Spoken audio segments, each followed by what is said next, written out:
VSiN Live. It is VSiN Live, Mad Dog Sports Radio. A little respite as we don't have the postseason tonight, but we've got a packed 3 hours. Happy to have you here. You know, I was just looking at the weather map. It's spring, people. Love is in the air. Even the big guy got smacked in the face a few months ago by Cupid. It's a great time to be alive. Michigan, even in Michigan, where my family is, it's warm. It's starting to get nice, and that means we've got the Eastern Conference and Western Conference finals, both hockey and the NBA coming up. We'll set those series prices up for you again.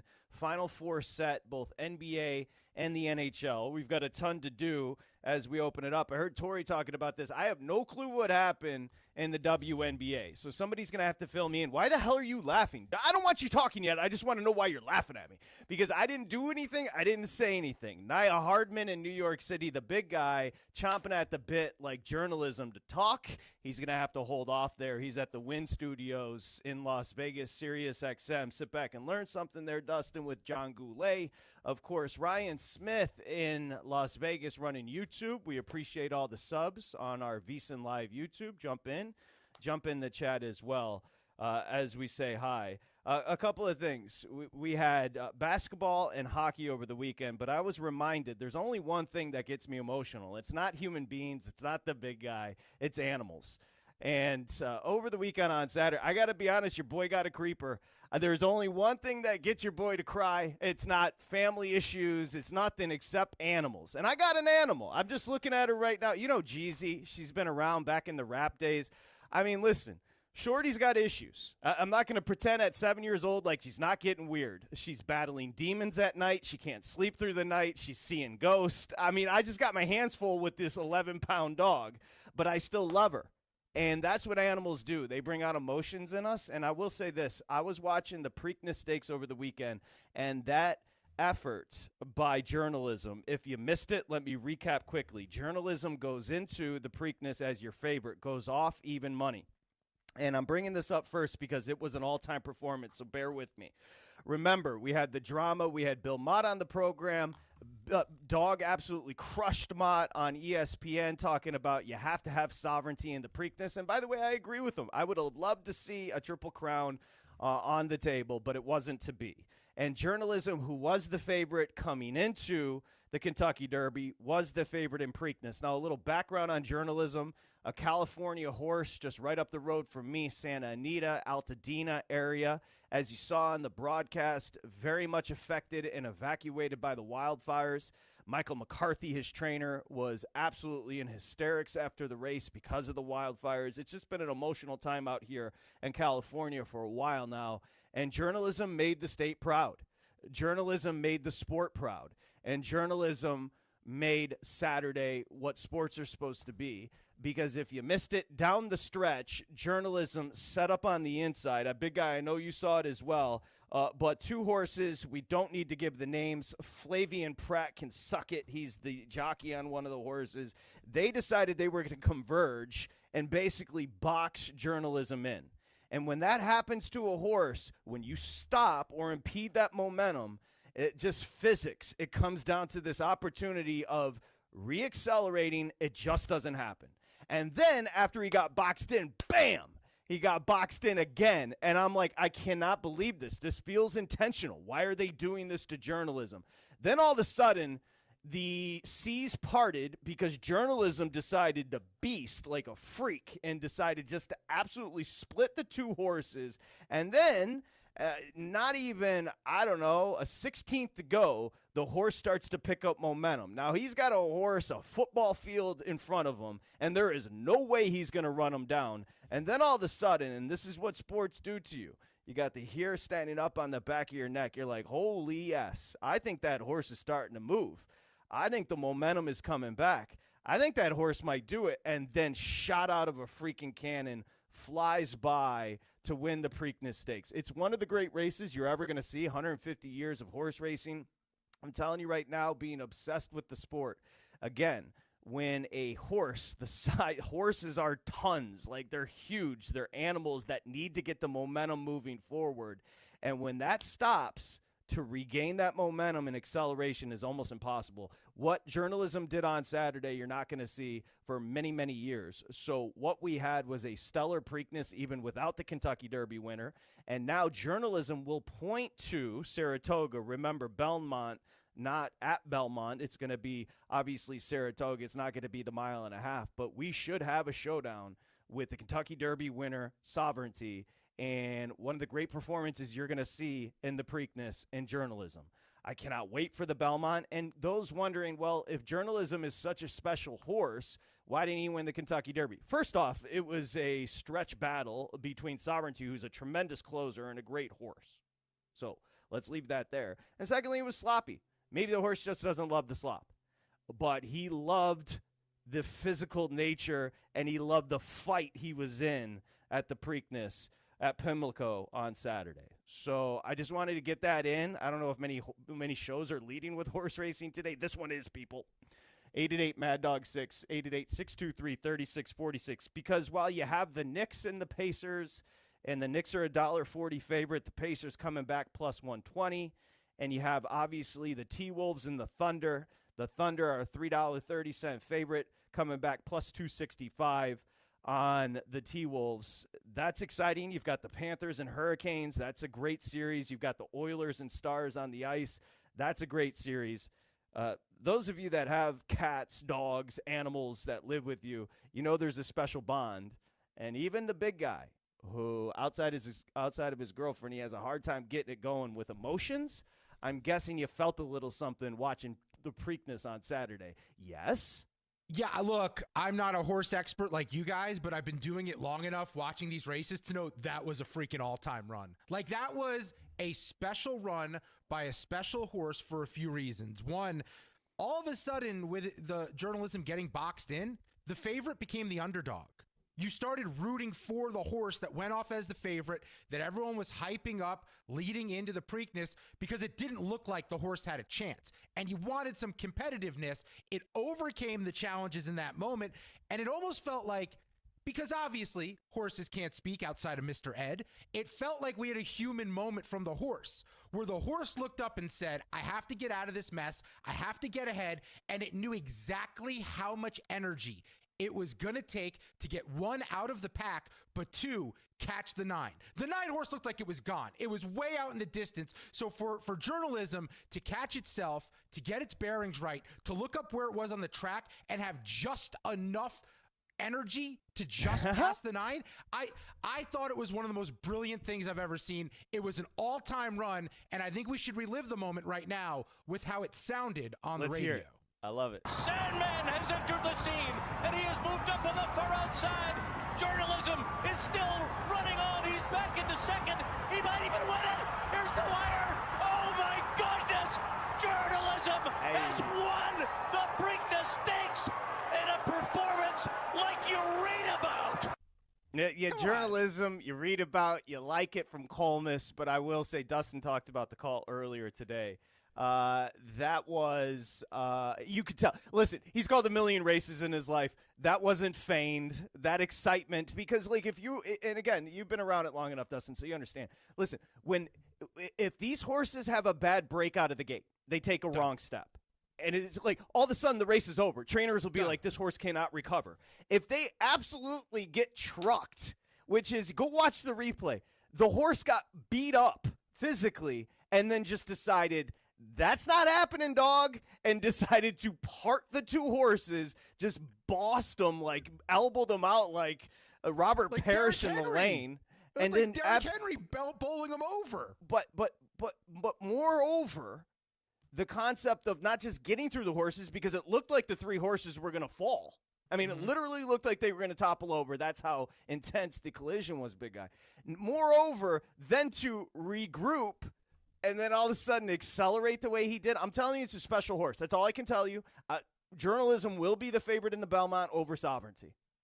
Okay, and let's also add this to why a small reason outside of just that actual race, the juice that it creates now. You mentioned it. Now we're going to have Sovereignty, who missed the Preakness, going to go toe-to-toe with journalism again at the Belmont.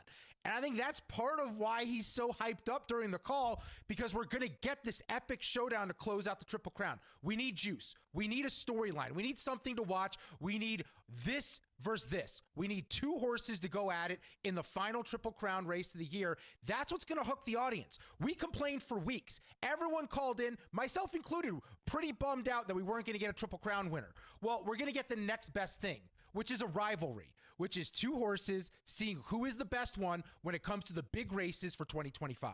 Let me ask you a question. I'm not going to do this to a bunch of dudes listening to Mad Dog Sports Radio right now, but what makes you emotional? Oh. I just want you to maybe you watch a commercial and it gets you in the feels, a Hallmark, whatever. There's certain things, whether you're male, female, beta, male, whatever, that just kind of gets you emotional. It hits you in the feels. Like, I don't have children. My assumption is if I had kids, I'd probably be sobbing nonstop because you'd be thinking, like, I got to protect this thing. I made this thing. I don't know what to do with this thing. Eventually I'm going to die and leave this thing. But so I don't have kids, but animals.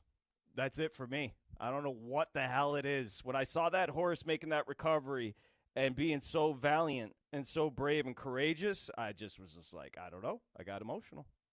I mean, I think you're right, though. I think it was a concerted effort. I think it was a mutiny to make sure this horse doesn't embarrass us. They got in journalism's way. They wanted to prove a point, and it didn't matter. And there's something about athletes, and we'll call the horse an athlete because it absolutely is an athlete. Athletes, when they have to overcome adversity, it makes the story that much greater. And that's what we saw with journalism. Journalism had to overcome some adversity despite being the best horse in that race, and in the end did something absolutely beautiful. It was a beautiful what the greatest run. thing is? It was perfect. I know, it really was. The greatest thing, that horse didn't want anything. He just wanted a peppermint and maybe a little pat.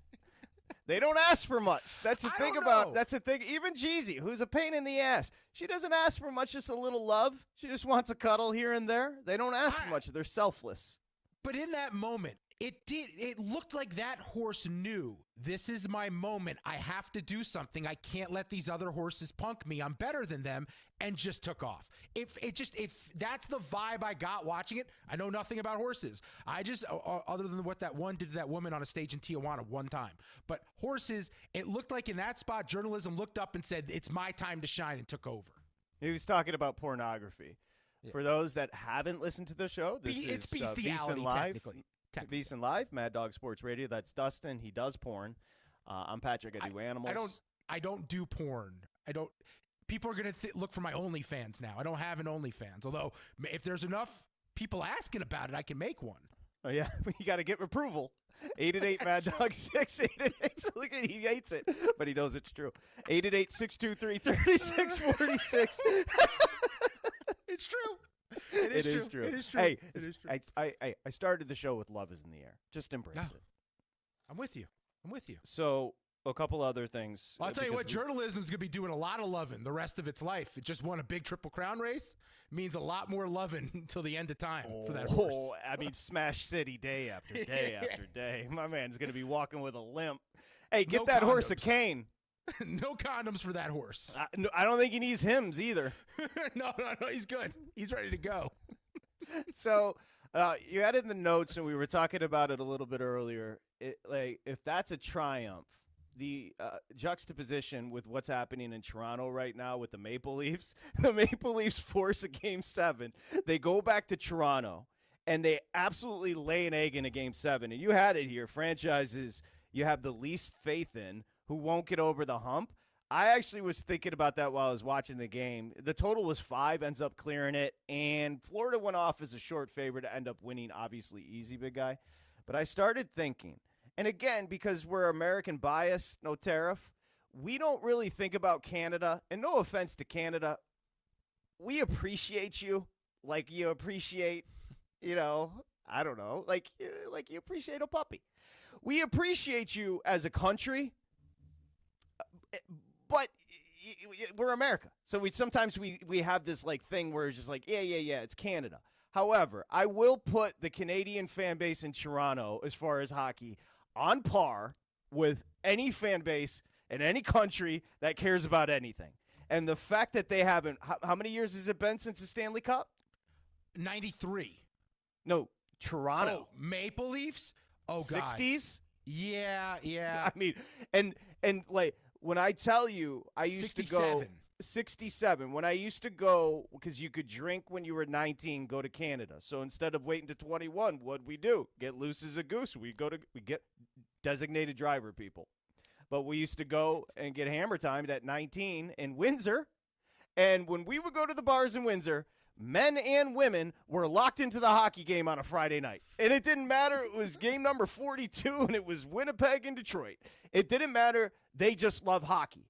And then you take it to the next level in Toronto, which is the most populous city in Canada, and they care about the Toronto Maple Leafs. And the Maple Leafs continue to break the hearts of Toronto. Drake, the rest of the people from Mike Myers, the rest of the people from Toronto absolutely get demolished by this hockey team. So that lends the question. A team that I guess you trust least, big guy, to get over the hump in the 4 majors? Yeah, because I think for Toronto, the uniqueness that they're showing us is they get close. Like, they tease you. They graze it over the pants every year. They let you know you're there.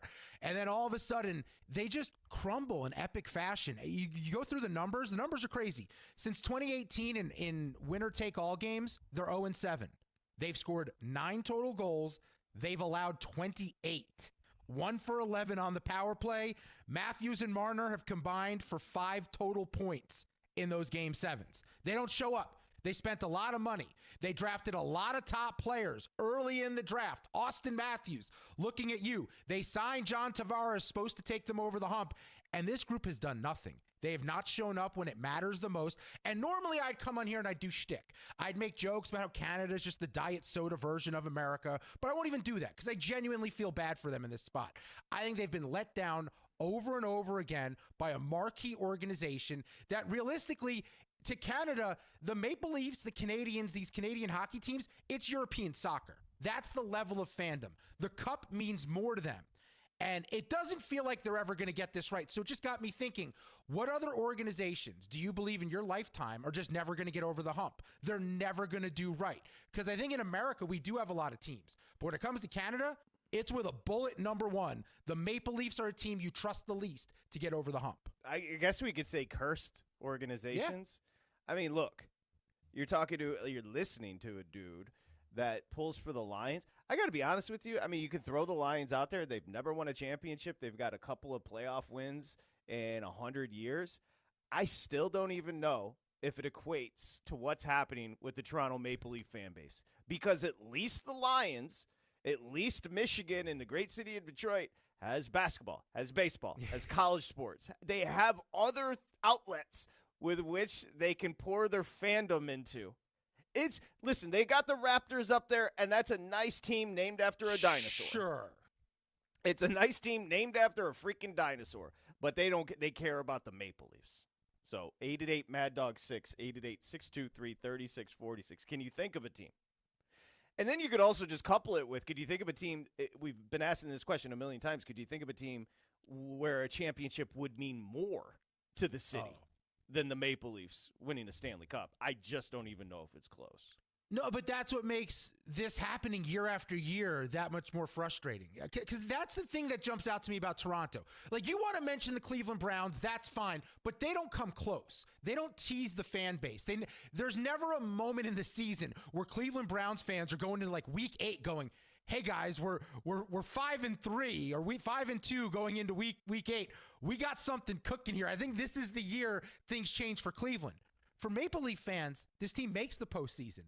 And then for whatever reason, when it matters the most, they show up the least over and over again. And they were a great team this year. If you just go roster-wise, a tremendous team, and the big dogs in America's got to take a hit here because Austin Matthews is American, and he's not we got to hit him with a tariff, even if he's living up there. Because Matthews, you deserve it. You got to do more than that, brother. So, all right, so there's our question to start, 888-623-3646. When we come back, we're going to set up the series in the NBA and in the NHL with the series prices, game 1 odds. Remember, you got nothing tonight. We get going, back at it tomorrow.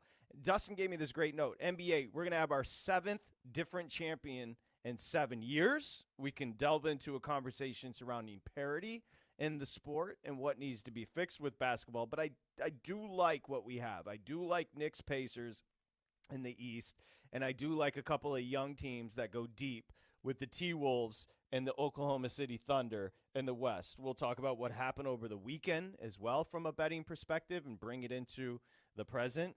And then, as I mentioned, the Panthers, Hurricanes, Oilers, Stars on the ice.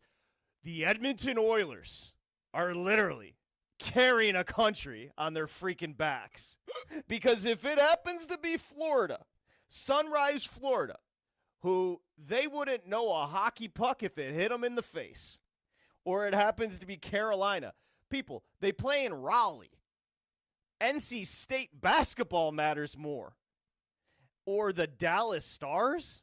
Are you kidding me? They care more about Cooper Flagg than they care about the Stanley Cup. If it happens to be one of those three, you know what? Fold the sport. Stop. It's over. Yeah, You're supposed to be good at this, Canada. It's all you care about. It's literally the one thing they would give us back Joe Carter's home run. They would give back the Blue Jays run. They'd give back, you mentioned Kawhi and the Raptors for one. Just one. 93. Where were you in 1993? I know where I was. I was in second grade. Okay. I don't know where I was.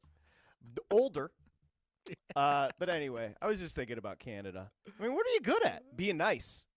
Yeah. That's what you're good at. Although That's we the do problem. have some pretty cranky callers. We got some pretty cantankerous Canadian callers, if we're being honest. And then also, a few years back, they did threaten to murder me. They did. Confirmed. You were there. You were there. It was like that dude from Game of Thrones with the knife coming out. Canada's coming over the hill. And I got to be honest, I waxed their ass by myself. Yeah. So what are you good at? They're good at syrup. Really good at syrup. Yeah, but syrup is trifling, so I don't even care about that. 888-620. So good start. Let's do this. Let's come back, take your calls. If you have a thought on journalism and the Preakness, I would love to hear it. You know I could talk about the horse racing for the next 3 hours if we're being honest. But let's set up the series in the NBA down to Final Four. Also set up the series on the ice down to the Final Four. Remember, if you're betting baseball tonight, go to VSiN.com/subscribe. Use the promo code SERIES. You get everything, including we won you some money on the Preakness. Shout to Samich and Halterman. We offer everything for $19 through August. So remember, it's VSiN.com/subscribe. Promo code SERIOUS. Just getting started on a Monday. Hope you had a nice weekend. Patrick Meagher, Dustin Swedelson coming back. This is VSiN Live on Mad Dog Sports Radio with Patrick Meagher and Dustin Swedelson.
covering the spread all night long. This is VSiN Live on Mad Dog Sports Radio. Here's Patrick Meagher and Dustin Swedelson. 2025 NASCAR All-Star Race from North Wilkesboro Speedway is in the books, and SiriusXM NASCAR Radio is breaking down the entire race weekend right now. Damn. Hear it all on your home for NASCAR, SiriusXM NASCAR Radio, Channel 90, and on the SiriusXM app. I saved Dustin from that. That is a true story. He was working on Dustin Swedelson. I'm Patrick Meagher. Prayers up, big guy, as we welcome you back. VSiN Live, Mad Dog Sports Radio. A big weekend. A couple of things. One, we will get to the baseball. We've got a bunch of baseball yet to be played tonight. The Juan Soto stuff in the Bronx over the weekend was weird. I want to get Dustin's take on that as he's perched there at the Wynn SiriusXM studios in Las Vegas. You're there, right? Yeah, I'm at the Wynn. Okay. Yeah. I wish I had a background this good at my house. No, the shot looks incredible. So my assumption, and then I recalibrated, was like, yeah, it is Monday. So shout to the crew there at the Wynn who help us out, John Goulet and the crew. So thank you, Naya, and of course Ryan Smith. YouTube.com/VSiN Live. We were talking about the Preakness. We'll take calls on that as well. Good question by the big guy as far as the cursed cities with the Maple Leafs losing yesterday. The problem with the Maple Leafs losing is it wasn't even competitive. They didn't show up. They didn't post. Like, that is gutless, listless, spiritless. Give me something.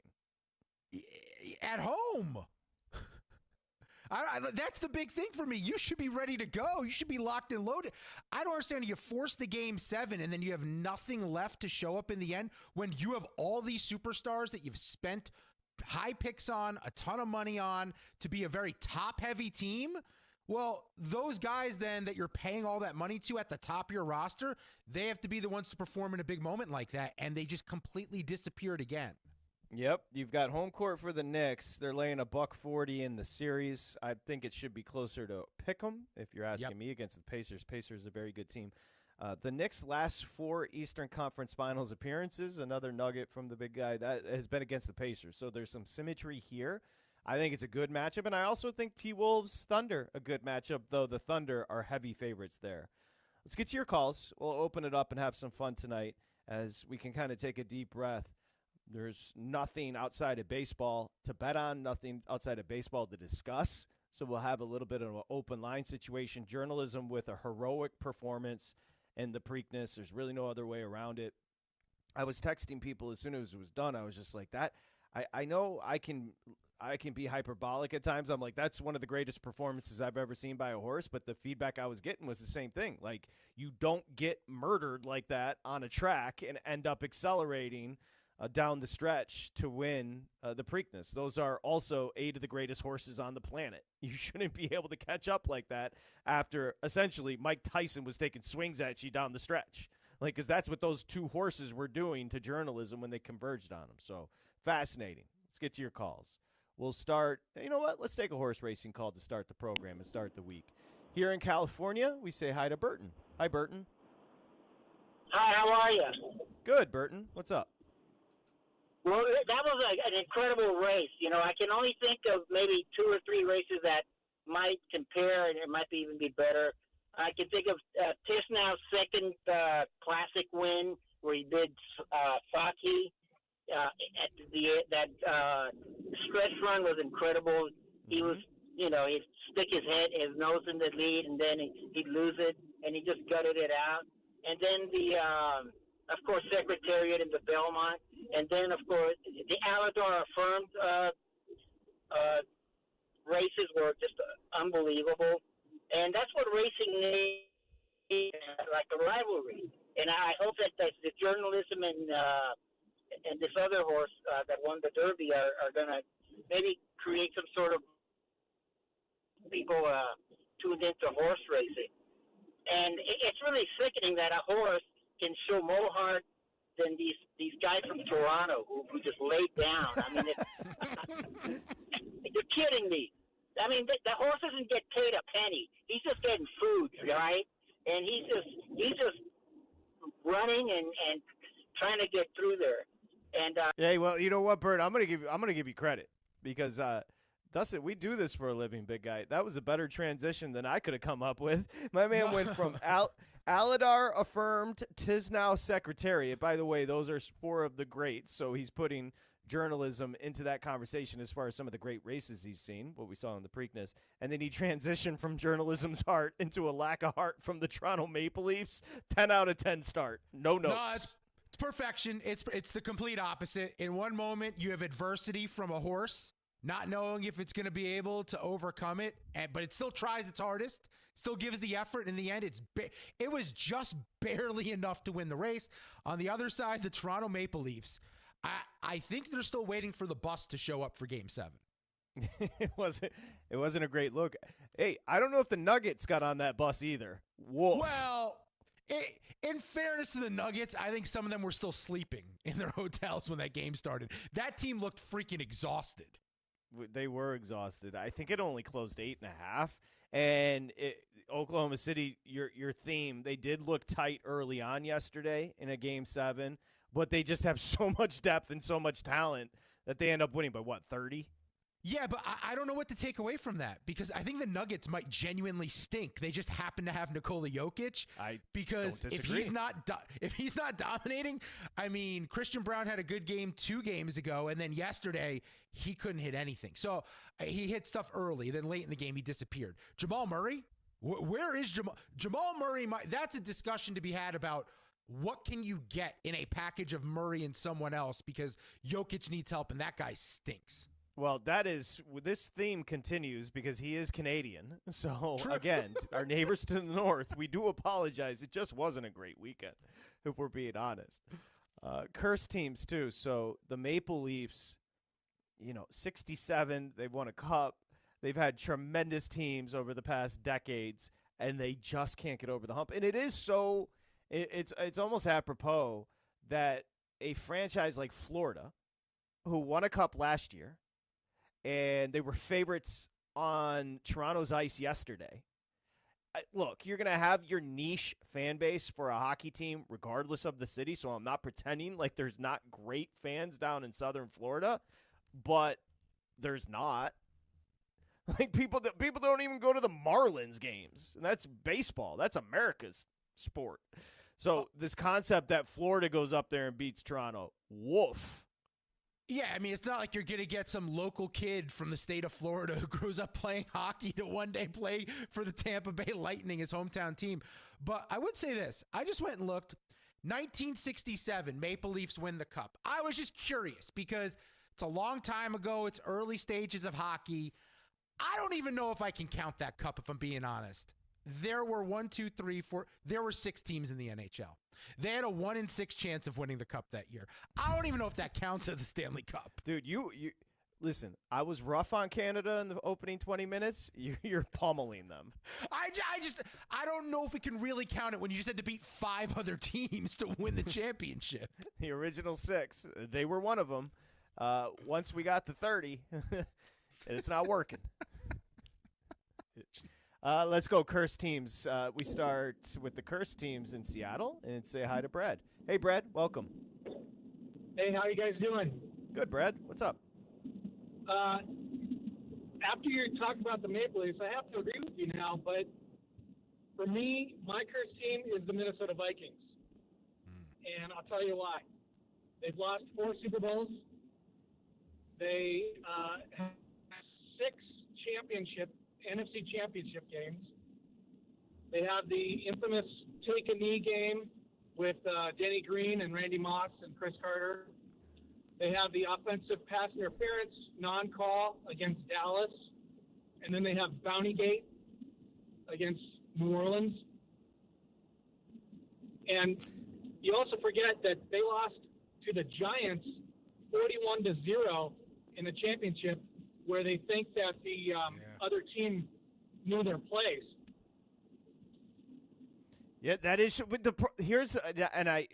made a great case, Brad, for the Vikings. Here's my problem with using the Vikings. You can literally stay in their division and come up with other teams that are just as pathetic. It's a valid point, but I think the thing that might separate the Vikings specifically from your Lions, maybe even from the I can't say the Bears. The Bears won in 85. I know a long time ago, but Vikings have never won one. The Vikings have had some star-studded teams that looked destined. They're more of a national brand than I think people realize, because the Purple People Eaters back in the day, Tarkenton running around there. So I think there's something with the Vikings. The Vikings have let them down because they've had hope. That's the dangerous part, is the teams that have hope. Your Lions, there was many years where you went, why am I going to watch after week 1? Okay, but I do have a rebuttal for your Vikings. And I know he wasn't a Viking, but Kirby Puckett was a Twin, and Minnesota's won something.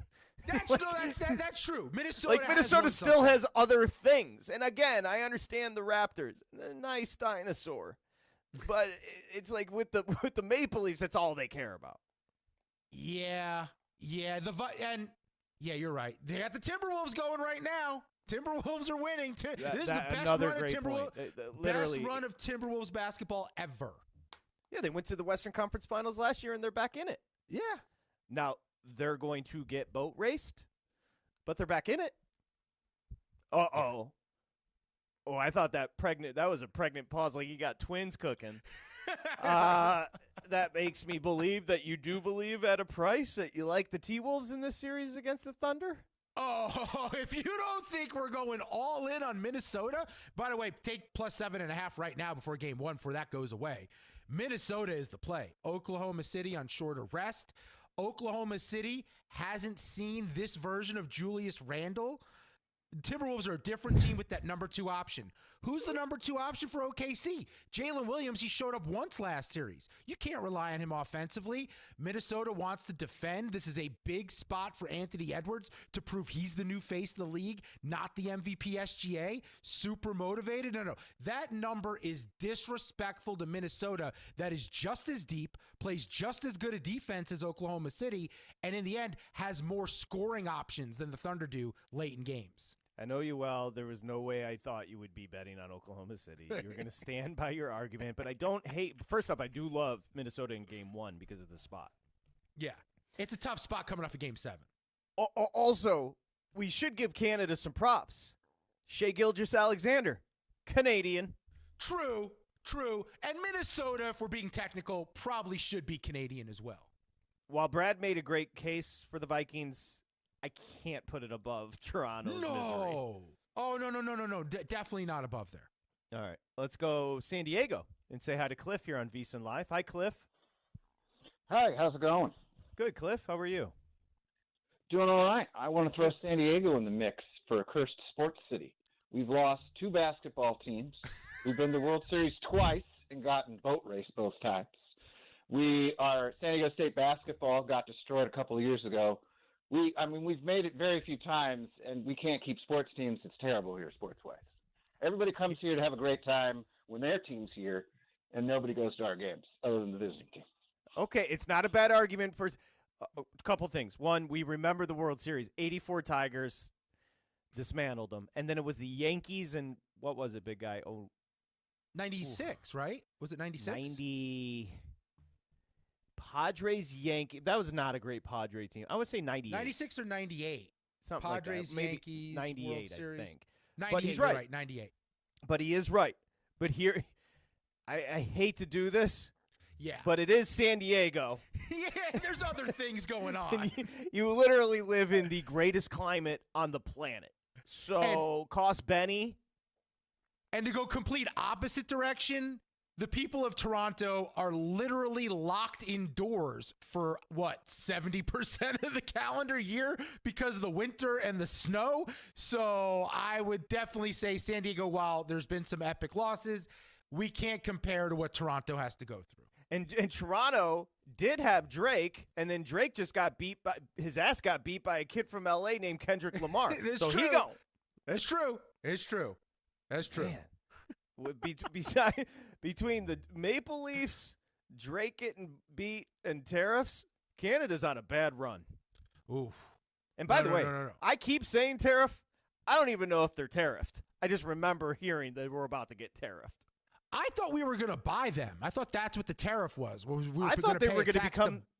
Didn't we try to say they were going to become a state? The 51st state, I believe. Take some balls. Go to a country and be like, well, all right. Just come over. Just come over. No politics. Sign up for VSiN's picks. Let's go, Carmen, New York. Here on VSiN Live. Hi, Carmen. Hey, gentlemen. How you doing? Good, Carmen. What's up? I think I have a city. Okay. Which is probably, although Toronto is a beautiful city, but I think I have a city who is really snake bit. I would think the city of Buffalo is snake bit. Cursed, I would say. Only 2 professional teams. Neither one has won anything. And their fan base is loyal as can be. But they keep having that carrot dangled in front of them, especially football with the Bills. They got that carrot dangling in front of them shaped like the Lombardi Trophy, and they just can't catch it. And now, here's the question, though. Here's the question. Like Bruce Almighty, and you watch, and they win the Stanley Cup at Bruce Almighty, they haven't seen it. But let me ask you, Carmen, does getting to the dance overshadow Toronto not even being able to get to a final? Like, we know once the Bills have gotten there, they got beat, and they've been cursed in that regard, but does at least getting to the dance give them some credit? Probably. If they got to the dance a couple of times, yeah, it gives them credit. But it was like Groundhog Day for 4 years straight. It was. Marv Levy, he ain't walking through that door, and we don't want him to because all he did was lose in the Super Bowl. Yeah, but I think you're right. But you understand my question to Carmen. Like, when we're talking about the misery, it's like at least you could have made it to an Eastern Conference final if you're the Maple Leafs. You had home ice. Yeah, well, I also view the Super Bowl unique in the sense that if you get to one, it's mostly a coin flip. A couple things go right, a couple things go wrong, and next thing you know, you're either up or down a bunch, and you can't overcome that in a one-game thing. These are series. These are opportunities where they're failing to get out of the second round of the playoffs, the Maple Leafs. That's the issue here. At least Buffalo is getting to the coin flip game. Also, Buffalo is such a smaller city. Like, while they have an awesome fan base for the Bills and Sabres, it's not even Toronto. The Maple Leafs are basically a national team. You know what I love about it too? The Maple Leafs, they got beat on home ice in Game 5, 6-1. They teased their fan base by going to the Panthers for Game 6 and winning 2-0. And then they came back home and got beat 6-1. No, to no show at home. That's worse than getting swept. Yeah, in a Game 7 to no show at home the way they did, just start over from scratch. Get rid of everyone. There's bad juju in the locker room. These guys aren't ever going to figure it out. Just completely tear it down and build it back up. Mary's going to help us with some Canadian history, which we could use, obviously. I don't know much. Mary, help us out. Give us some Canadian history. I'm a Canadian living in New York, and I've been listening to you, and I'm cringing because you're the kind of guy that we make fun of in Canada. Why'd you move to America then? No. I had a job. Why'd you move to America, Mayor? I had a job. I'm here, and I live. And you love it. Isn't it great? Don't you love America? We do not. No, actually, I don't. We do not spend 70. Well, then get the hell out of here. We don't need you. I don't know what you're talking about. Nobody go back wants to Canada, become Mary. a 51st state. So I actually am in the process of moving back to Canada. Oh, thank God. Because of. Yeah, thank God. You need to pick up a book, stop reading sports pages, and learn some freaking history, for Pete's sake. You don't know anything about the climate. You don't know nothing about the people. And, as a Maple Leaf fan, I'm already used to us losing. So don't feel sorry for us.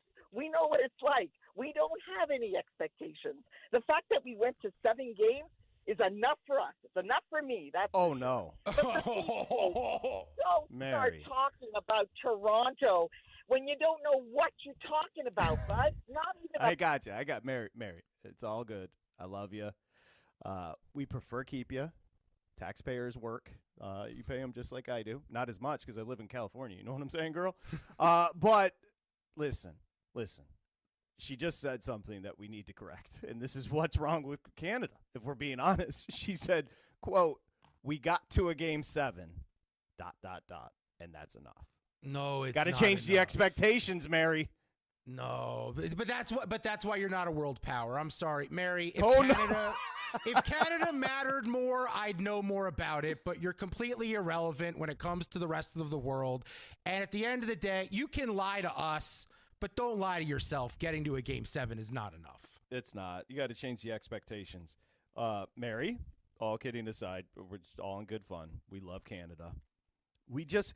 To be honest with you, this whole entire segment was about lighting a fuel underneath Toronto's ass so we can bring something to you, Mary. Mary, all I do is help you. I let you come to my country, and I'm trying to help your hockey team.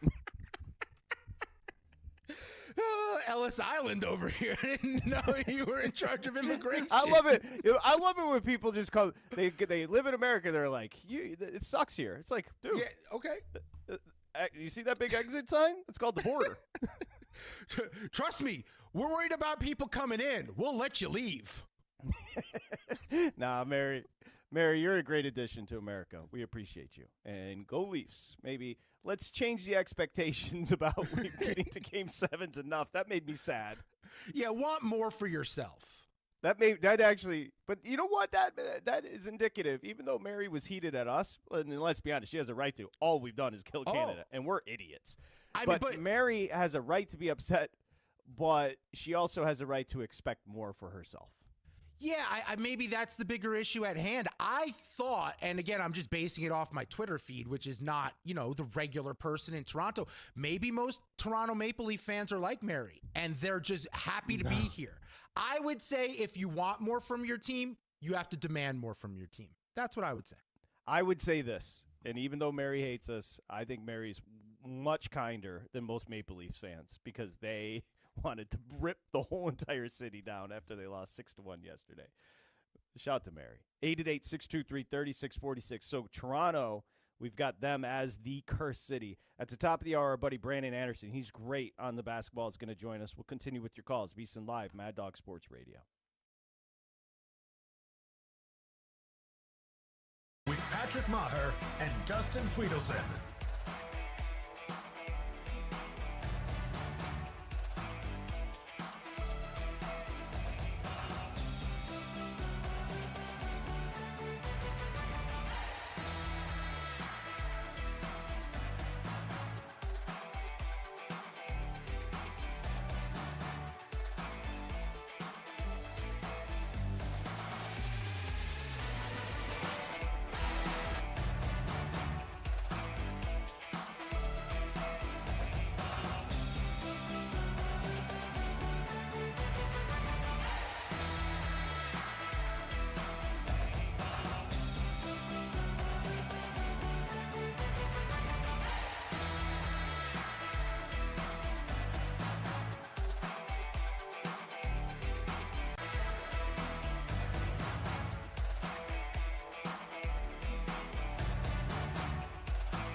This is VSiN Live on Mad Dog Sports Radio with Patrick Meagher and Dustin Swedelson. I mean, I do wonder, and I'll get back to the curse calls, I do wonder, like, how much the Preakness missed Sovereignty. Like, did you guys watch it because it's what you do for a living, or did you watch it because you cared? Like, what was the reason? Because, you know, you like horses, but you're not obsessed. I didn't watch it live. I watched it after the fact. Had Sovereignty been running, I would have made sure I was in front of a TV to watch it live. Yeah. That's the difference. And that's not great for the sport because you're a bigger fan than most when it comes to that. You've done a broadcast and worked around the horses. So, yeah, I mean, it sucked. We talked about it, Sovereignty not running in the Preakness, but it ended up being an all-timer. That's all I can say. And then it does, like you said, it sets up an all-timer just as far as now we can, 3 weeks out, we can really hype the Sovereignty journalism rematch because one and the other one the other. And then, by the way, the one that they both ran in was a great stretch run in the Kentucky Derby. Yeah, well, that's the difference is now we have it, right? Now we have the juice. Now we have the matchup. We're looking at two horses specifically that if anyone else other than them win, we'll be surprised because they just seem so far and away ahead of the rest of the field. So now the next one, the Belmont, I will actually make sure I watch live because we have something going here. But everyone we talked to, no one was willing to go against journalism the whole week leading up to the Preakness. Everyone said it's the best horse. If it runs what it needs to run, it will win the race, and it did. Yeah, and I think we got a gift at even money. He went off even money, and I was like, there's only 9 horses. He is the best horse. And he proved it, even with all the drama. Let's say we're talking cursed franchises because the Maple Leafs, my goodness, even Mary is not happy with her Maple Leafs. What are you going to do? Let's go to Jersey and say hi to Cologne. Hi, Cologne. Hey, Patrick. Hey, guys. How you doing?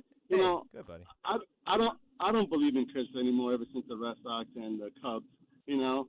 But, you know, I'm a Jets fan, and I've always believed that Kansas City and the Jets have similar histories. They both won Super Bowls early on, and after that, they never got back to the Super Bowl. They had some good teams. Kansas City always kept losing in the first round. They even got Joe Montana. They couldn't beat Buffalo. The Jets have had their own bad losses and all that. But that all changed when Kansas City had got Patrick Mahomes and a great coach, and they always had good ownership, while the Jets have had bad ownership. So, to me, you know, there is no curse. You just got to have the right coach, the right player, and have good ownership behind you to win. Yeah, Cologne, that was we did go through quite a ride with the Red Sox, and, of course, man, that's crazy to think because we were on the air when that happened, too. For some reason, I just completely forgot about the Cubs. 2016. I know, but I don't know why that, like you said, Red Sox and Cubs, well, and I'm like, oh, yeah, that's right. You did black out when Rajai Davis did hit that home run the Indians, because you had a bet on that one. I do remember you screaming at the top of your lungs and just losing it. Well, and I didn't – the Indians, they were the Indians then, just to be clear. Yeah, they were. They are now the Guardians. And we were still not in India either way. Nope. But yeah, no, you're right, Cologne. I would say Toronto would probably, outside of Mary, would probably have a different story to tell about curses because it continues for the Maple Leafs. When we return, we're going to talk NBA. We'll set up the 2 series. Of course, Final Four is pretty good. Brandon Anderson from the Action Network joins us. VSiN Live, Mad Dog Sports Radio. Covering the spread all night long. This is VSiN Live on Mad Dog Sports Radio.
happen, but I want them to do good things.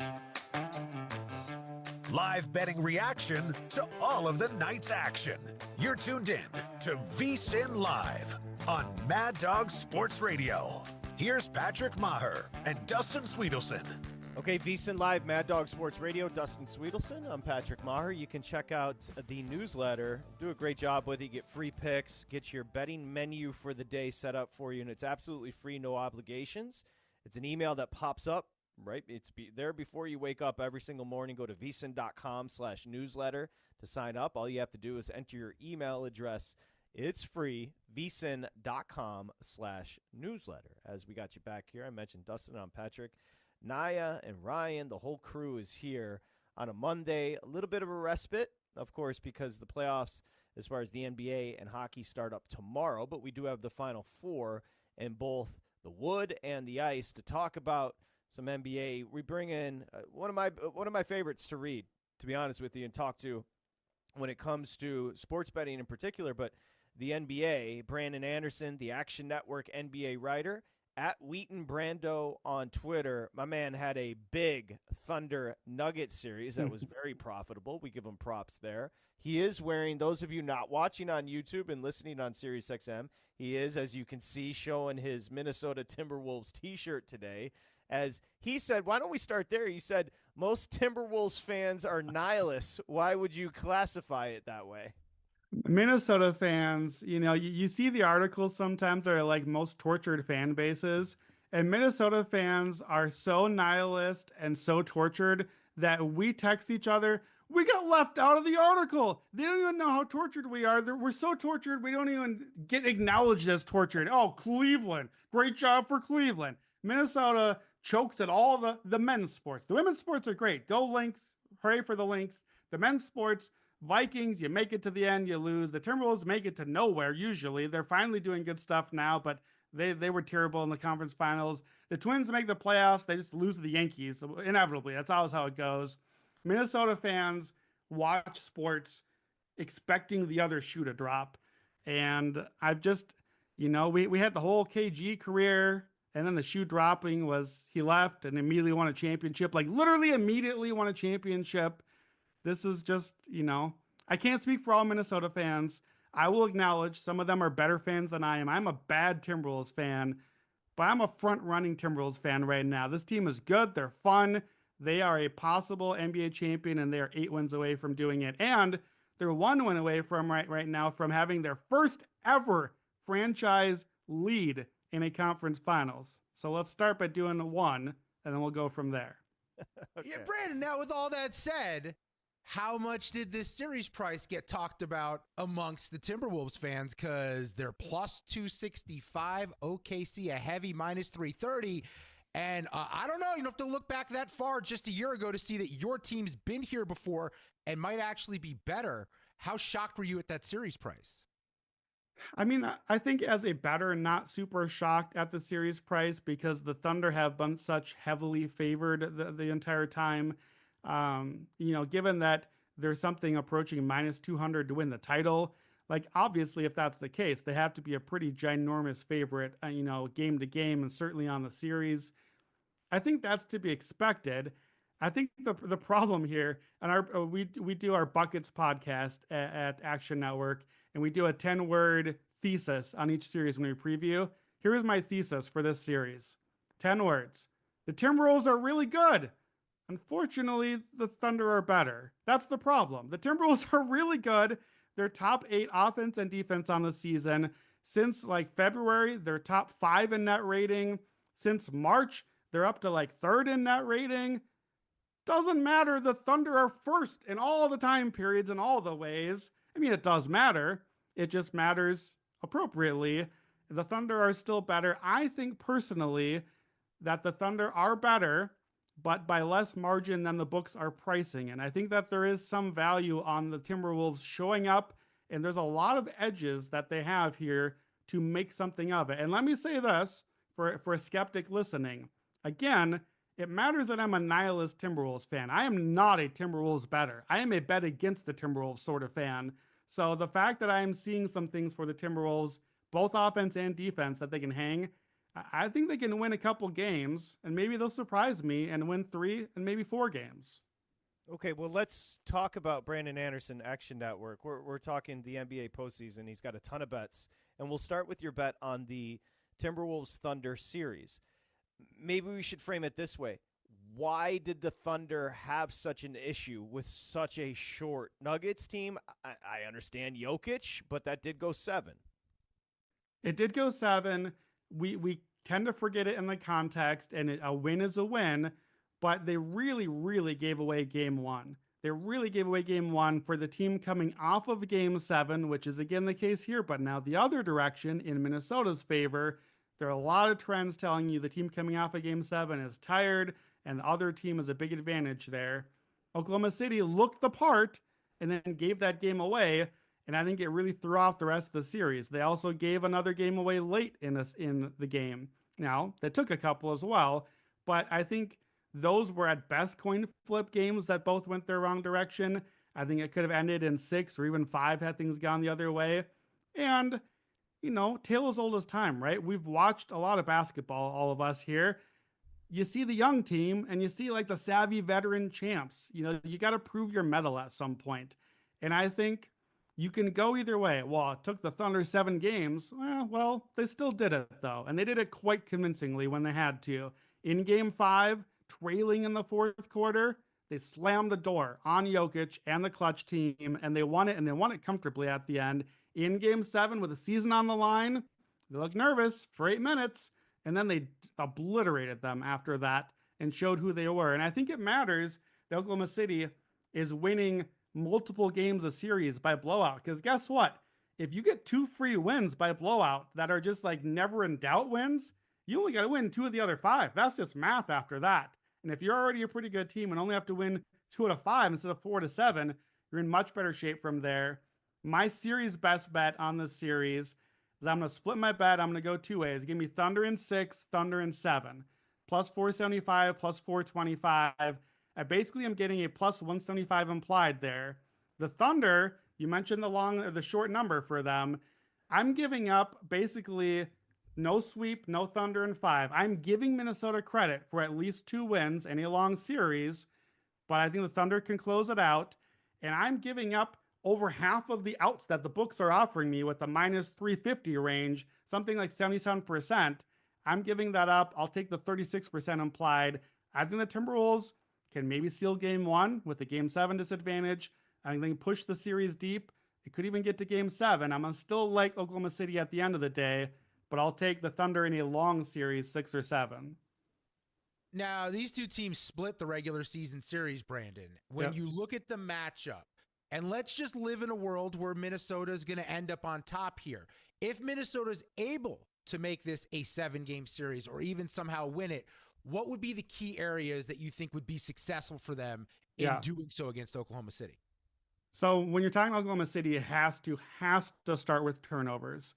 Turnovers. That is the thing that makes them what they are. When we talk about the Celtics, we talk about the threes. And we're used to that now because that's modern basketball. Oh, threes math. We get it all, right? The Thunder are historically good at turnovers, offense and defense. They allow the fewest turnovers in the league offensively. That's important. Minnesota is a really good defense and forces top 10 number of turnovers. Can they get some? Or will they not? Because guess what? If you turn it over, you scored 0 on your possession and you ignited the offense the other way. The Thunder are the league's 2nd best turnovers forcing on defense, and Minnesota was bottom 10 in turnovers. I don't know who I trust on this team necessarily to take care of the ball. Now, in the regular season series, Minnesota turned it over a whole bunch of times the first game and they lost. And then they played 3 more times in like a 2-week period in February. Minnesota cut the turnovers. So maybe they solved that problem. I'll tell you this. If you could give me, I can't watch any of the games. I get one stat. Tell me one stat from each game and I will blind bet it. Turnover margin is the stat. If I could just find out how many more turnovers did Oklahoma City have or force than Minnesota had, that would be the stat that I'd want to know. So if Minnesota pushes it deep, number 1 and 2 and 3, they turned Oklahoma City over a little bit and they stopped their own turnovers. I hate that it's a thing. I think free throw rate is going to be a thing as well. Minnesota's defense this year got a little bit less aggressive in a good way. They foul much less this year than last year's elite defense. They're a little bit more of a responsible, a little more adult defense perhaps this year. That matters because the Thunder are number one in free throw percent at getting to the line. Sorry, they're number one at making their free throws. They're not number one at getting to the line, but Shea is. Shea gets to the line, and Shea averaged 12 free throws a game against Minnesota. Minnesota needs to not foul Shea because here's what happens. You ask me, how did Minnesota push this late? If the Wolves don't lose the turnover margin in a big way, and now it's, oops, there's the ball, pick six going the other way. Caruso, gone. Kayson Wallace, gone. Layup. Get rid of those. Get rid of the freebies for Shea. Easier said than done, but I think Minnesota can hang in there. I don't know if you get rid of those, if Oklahoma City's offense really has a big advantage on Minnesota's defense. I think Minnesota's defense can hang, and now you flip the other side. Minnesota can hit some threes, and Minnesota can get some free throws of their own. Oklahoma City actually does foul a lot, and the Wolves get to the line. And I think there are ways where they get more three-point volume, they get more free throw volume, they don't lose the turnover margin. I think there are numbers and math advantages Minnesota can find, even as the slightly worse team, to get some advantages in the series. And I think, too, Chris Finch can find some answers that Mark Daigneault hasn't really shown he has yet. Boys, were you guys you mentioned Caruso. Were you two watching that series? Like, I know they gave up a young player in Giddey, but how were 28 other teams not fighting for Caruso? Every single team in the NBA could use a Caruso. I mean, he was just awesome. And defensively, he's great. He showed some, that leadership, Dustin, you talk about with OKC potentially needing. He showed some toughness as well. Incredible. He guarded Jokic. He's 6'5". I don't know what that lineup was. He did fine. He's feisty. He also has a little bit more offense in his game than he gets credit for. I just think he's so vital to what they do on the perimeter defensively, especially going up against Minnesota. I don't know what you can expect offensively from him in this series, but Brandon, I think he's a difference maker on the defensive end for them. Absolutely. I mean, I legitimately think, I didn't even know this was a thing. Like, we think of like the Jalen Brunsons, the Sheas, the Ants. We think of them, the star is the closer. You bring them in and you go close the game. You make the plays in the clutch. Like, Alex Caruso might be a defensive closer. I didn't know that was a thing that could happen. They're bringing him in his limited minutes, and he's like literally taking over games. Like we saw in the game 7, there is a stretch right before halftime when Denver is like hanging on the edge. And Caruso, like 3 times in a row, just rips it for a pick 6 the other way. Series over, season over, good night, Denver. Like, there's not a lot of dudes that can totally change the game that way. And Caruso led the series in threes last series. Like, he tied with the other dudes, but he made his threes and he hit the shots. Like, he's just been an awesome role player. I do a playoff MVP ladder that partly is just for fun, but just to kind of see where everybody's at. I have Alex Caruso 12th. I have him top 12 in my playoff MVP ladder. I have him ahead of J-Dub, ahead of Chet. I think he's been more impactful than those guys, the way that they play him. And I think that's part of it too. Back to the Oklahoma City side, I don't think this is going to be a fun series for Ant. I think he's going to have a hard time finding his shots because, man, the Thunder have a lot of dudes to throw at Ant. They've got Dort, they got Kayson, they got Caruso, they've got J-Dub. They're just going to keep coming. And I think like Ant wants to win physicality-wise, but the Thunder are going to hold up. And Ant wants to draw the double team, but the Thunder don't necessarily need to send the double team. They can just hang that way. So I'm going to give you a couple of series prop angles I like. I don't love Ant scoring in the series, and that worries me for Minnesota. That's ultimately part of why I'm on the Thunder to win. You can bet Ant to win the rebounds for the series at 50-1, 30, 40-1 at some books. There's a 50-1 out there. I love Ant rebounds in the series. I'm betting his over in game 1. I'm betting 8. I'm betting the double-double. He's averaged 8 rebounds a game for the playoffs. Rudy is under 10. Chet's under 10. Ihart's about 8.7. That puts him in the mix here. And in the regular season in this series, against OKC, he had 7, 7, 10, and 13 rebounds. He's getting about 2/3 of his chances as rebounds. To me, this is the Jason Tatum memorial. I loved betting Jason Tatum rebound series leader time after time. If you're out there and you're the star and your shots aren't falling, Ant's a dog, man. He's going to find a different way to make an impact, and he's going to hit the glass. I think Minnesota can also get some second chance points I think Ant can be part of that as well. I love Ant to get rebounds. You can go 6 rebounds a game minus 155. 8 rebounds a game is 6-1. 5 rebounds in every game is plus 250. I'm betting all that stuff. I think Ant rebounds is a big angle to play this round. Brandon Anderson, Action Network. We're talking Final Four. Now, you are a nihilistic Timberwolves fan. The big guy, he didn't even wear a Knicks shirt today, but he is a Knicks fan. And the Knicks fans, they got past Boston. Like there was that series price coming into it, and regardless, Tatum got hurt. The Knicks were winning that game. My belief was the Knicks were going to win the series. However, I digress. They are a $1.40 favorite. They open up on Wednesday at home as a 4.5 point favorite over the Indiana Pacers. Before we get into any of the betting, just set up the series how you see it between these two. Man, I think it's a blast. I think this is a really fun series. We got Reggie Miller on the call for the final TNT series.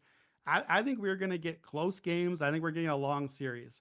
When I bet a series, I love to, before I look at any prices or any listings, I want to do all my work and choose my bet before. And then I go and you have to adjust because the price matters for your bet. And what I wanted more than anything was over 5.5 games. Long series. We're getting a long series, back and forth. We're getting a marathon. Like, I think if you want, I think you can bet this series by like playing the Pacers at a plus number, then play the Knicks at a plus number when the Pacers take a lead, then just be done. I already won. I already guaranteed profit on either side, and I'm just gonna like ride it out back and forth either way and see what happens. I think that's the sort of series that we're looking at here.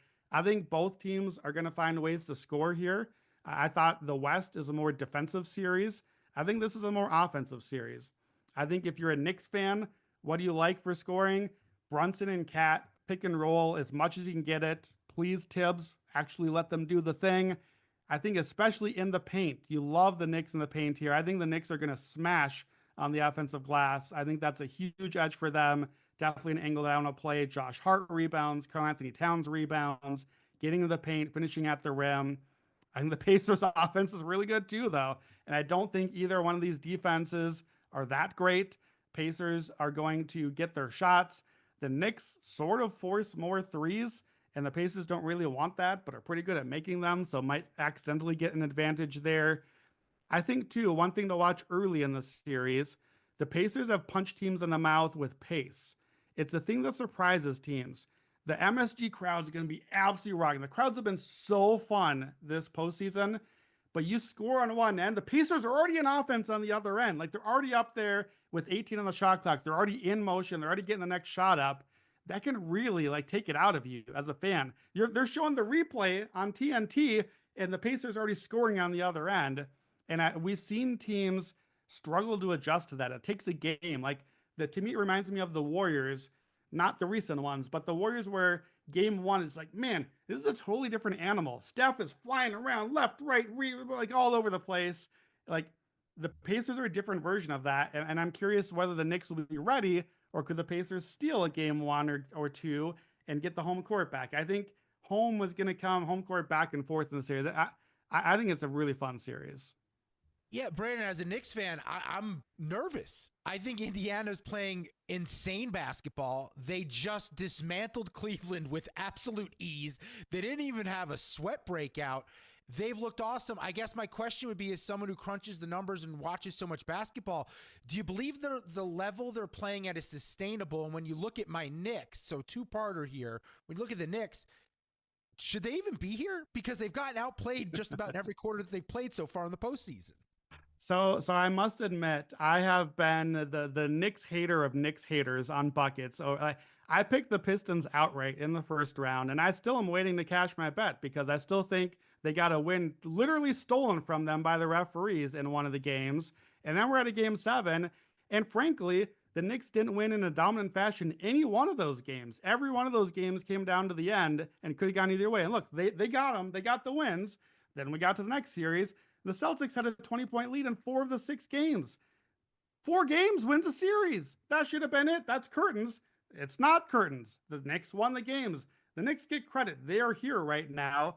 But as bettors, we should be taking into account what we just saw for the last month. And I'm with you a little bit on like, man, I was not high on the Knicks coming into the playoffs. They're still here. They get credit for that. But they haven't really like changed my opinion a whole lot. I already knew Brunson can win in the clutch time if you get there. I already know they can get hot for a while. I don't think the defense has been all that impressive, and the offense has honestly been a little worse than I thought it might be. Here are a couple numbers for you. I think that without us noticing, I think the Pacers and Knicks body swapped midseason. Here's what I mean. I think we had Cavs Celtics are the top of the East, and everyone knew all year long Knicks number 3. Knicks number 3, they're the 3 seed. Knicks number 3. I think quietly the Pacers took over in that spot, and maybe even took over the second spot. Only I didn't bet them last round against the Cavs. I probably should listen to myself. Here's some numbers. Since January 1, Pacers 41-16, now including the playoffs. That is A, not a small sample. That's like 2/3 of regular season, and B, a 60-win pace. 41-16. They jumped from 23rd to 10th on defense in that stretch. That's the big difference. They're cut their fouls. They're forcing way more turnovers. The defense is good. The offense was already good. Here's the Knicks since February 1, including the playoffs, 18-15. They dropped from the number 2 offense before that to 19th in the regular season. They dropped from number 3 to 20th in EFG. And now, big asterisk, Jalen Brunson missed a big section of that. Not an asterisk, Karl-Anthony Towns, the Kitty Moon is over. I think Towns was awesome for the first 3 or 4 months of the year and has really fallen off. And I think the version of him and the Knicks offense that we've seen in the playoffs so far matches the second half of the season version a lot more than it does the first half. Cat has faded. I don't know that the Knicks offense matches what we think that they had been from the start of the season. So I have to be honest, I have been the Knicks hater, so I'm trying to come in objectively here. But I do think that the numbers underlying here say the Pacers are pretty good, man, and are getting better, and frankly have looked the part in the playoffs. The Knicks had a little bit underwhelming profile coming in, and I think have looked the part in the playoffs. I'm on Pacers in 6 or 7 in the series. Same bet as with the Thunder. Pacers in 6 plus 500, Pacers in 7 plus 700, implied plus 243 together. I do think it's a long series. I think it's a classic. I think we're back and forth, but I think the Pacers are the better team. I think books are effectively telling us these are about coin flip teams, but the Knicks have home court. I just think the Pacers are going to get there at the end of the series. Ooh, that was a great answer. Not a great answer for the big guy as a Knicks fan. No, the problem is I agree with him. That's the problem. I happen to agree as well. But I do think it's going to be a freaking entertaining series. Like, I think they're both. Indiana's got a great home court. The MSG is going to be going nuts. Like, that's going to be back and forth and a lot of fun. You made me think of something while you were answering that. Brandon Anderson, Action Network, joining us here, VSiN Live, Mad Dog Sports Radio. You brought up Karl-Anthony Towns. I just don't like the player. He's a remarkably gifted person, so don't want to take anything away from him. But now that we've had a season, how do you categorize the Randall? We'll just call it Randall for Karl-Anthony Towns. I know DiVincenzo, but how they affect each team.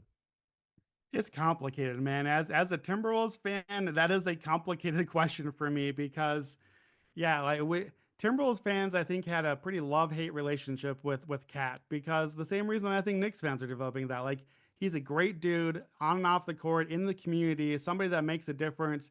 For Timberwolves, he was there for Flip Saunders. He was there to take the torch from Kevin Garnett. He carried a lot of weight in Minnesota. He had a really rough stretch with him, with his family during COVID. Like, as the leader of the franchise, Towns carried a lot, and Minnesota fans appreciate a lot about him. As the guy playing on the court, he is really frustrating to watch and root for, and he is a front runner player. He celebrates like he's never done anything good on a basketball court every time he does one thing, and it drives me bonkers. I cannot handle it. But I've never liked Julius Randle. I was like, what are we doing? We're trading Towns for Randle? DiVincenzo, that's nice, but Randle? But guess what? I look pretty stupid right now because Julius Randle has been awesome in the playoffs. I think right now it has to be considered a win-win trade. Both teams have to be feeling pretty good about what they got. Towns has been really good offensively. Randle, I think, was the MVP for the Timberwolves this last round. Ant didn't have a great series. Granted, I think the Wolves are going to win against non-Steph Warriors either way, but I think both teams are feeling pretty good. Randle's a free agent this offseason. Like, that was considered by many to be the DiVincenzo trade for Minnesota, and Randle was like an expiring contract that had to get it done. He was hurt a lot of the year. Minnesota, part of the way I think Minnesota is better than they seem is because Randall was out a bunch, then took on a different role and really found his way late on the team. It is complicated. And I'll tell you this right now, as the nihilist Timberwolves fan and Knicks hater for the last month, I am stone cold terrified of a Timberwolves Knicks finals. I might log off the internet for a month at the prospect of that going not my direction. Yeah, look, you're on Cat. You're 100% right. He's frustrating because it's like, dude, you're 7 feet. Play like a 7-footer. Stop living out in the perimeter and flailing and yelling about every time someone makes contact with you. You're a big body. People are going to hit you. On the other end, you're seeing what we lived through with Randall for a while. He can go on these runs where you're going, I think Randall's like a number one, like not a good number one, but he's a number one. But at some point that also falls back. But right now, ride that wave. I want to ask you about those two players, maybe two that are priced similarly for finals MVP. Or maybe there's a long shot you like better. Let's eliminate SGA, Brunson, Halliburton, and Ant. Eliminate those stars. Siakam's 22-1. Jalen Williams 35-1, Randall 40-1, Cat 45-1. If you're going to choose one of those or maybe another long shot, is there someone for Finals MVP who seems intriguing at a big number? Yeah, Finals MVP is rough. I don't enjoy the award as a fan because what do we have, like 9 people voting? So we have this tiny sample of voters on a tiny sample of games. This is why I have a playoff MVP. Let's have an MVP for 2 months, but we don't get to. We only get to bet on Finals MVP. I don't think it's another Thunder player because Shea's going to do so much and score so much that if it's the Thunder, I think it's got to be him. I thought I would have said the same thing about Ant and about Brunson, but I just told you I thought Julius Randle was the MVP for the Timberwolves last round. Is there really a world where the Timberwolves won the championship and Randle was the MVP in that series? Well, here's, I think, the case for Randle or Towns. I have a hard time getting there, but we literally just gave you the case. Voters are human, and voters vote narratives. And if Randall does the thing against the Knicks, or Towns does the thing against the Timberwolves, you better believe people are giving him a little extra credit for that in the voting. So I think that that's the shot. It's tough with Brunson because he's going to close, and he's going to make the shots that win the game. It's tough with Ant because he's the young star, and we want to crown the young star. To me, this is a cop-out a little bit. If you like the Pacers, I think investing in Pacers East MVP and or Finals MVP is really interesting because I ultimately think it's Ant or Brunson or Shea if it's one of those teams. I do not feel that way about the Pacers. I think it could be Halliburton. I think it could be Siakam. I have a bet in right now, and Andrew Nembhard to win Eastern Conference MVP at 200-1. I have Andrew Nembhard 200-1 MVP. Why? Because I think it could be anybody. Like Nembhard's been really good. It could be Nesmith. He's been really good. The Pacers are going to have you like a 21-point score and an 18-point score and a 17-point score. Frankly, I thought Nembhard was fantastic in the Eastern Conference Finals last year. I think he was really good for them. I thought Nembhard could have been the MVP in the round we just saw. He led the series in assists, more than Halliburton last round. He's hitting all sorts of mid-range shots. He's hitting the open threes. Is he their best player? No, absolutely not.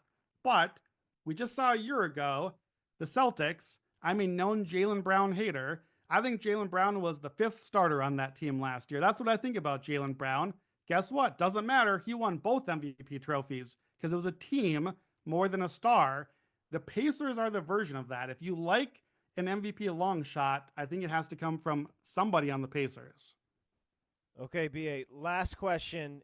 Would you be shocked or just surprised if the Thunder don't win the championship?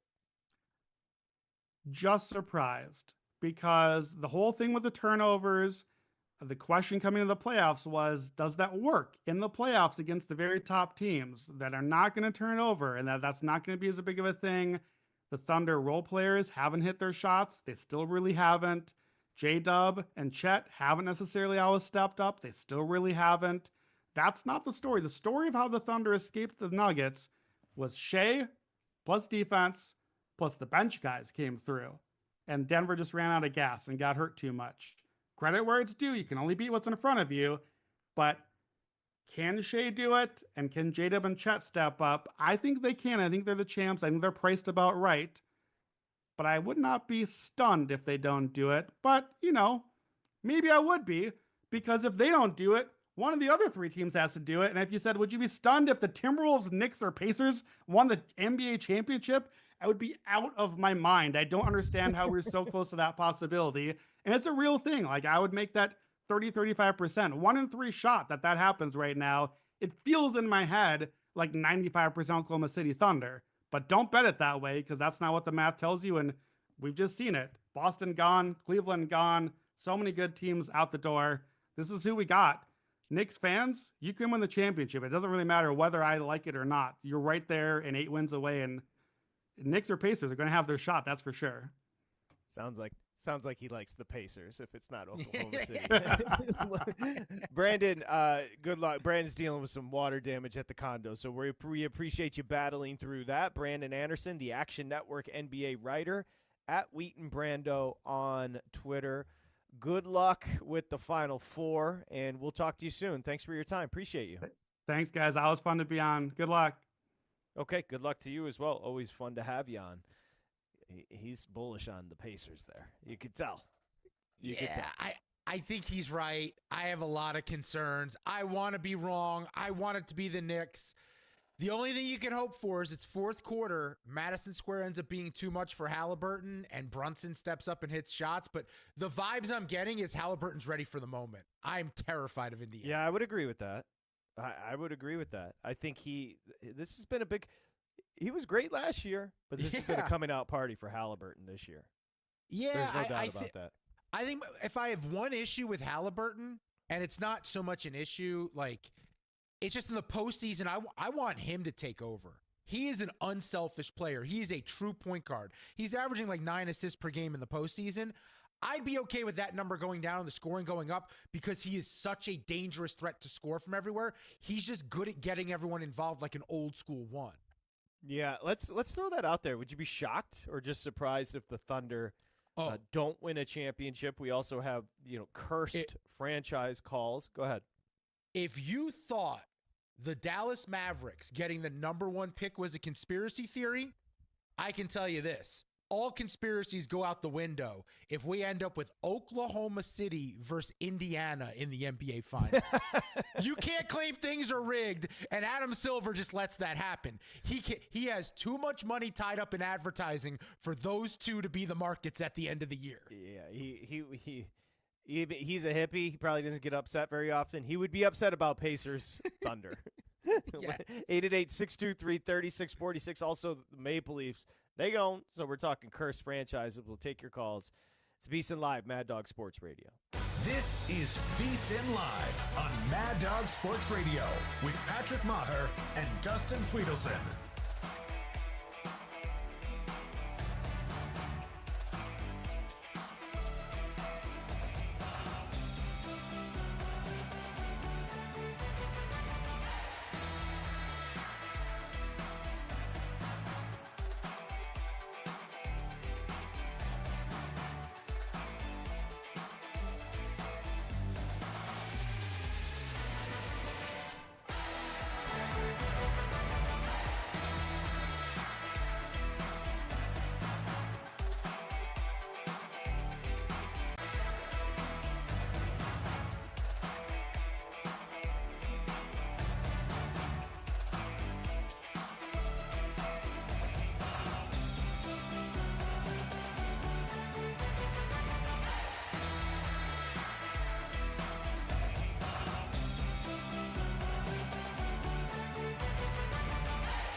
Welcome back to VSiN Live on Mad Dog Sports Radio.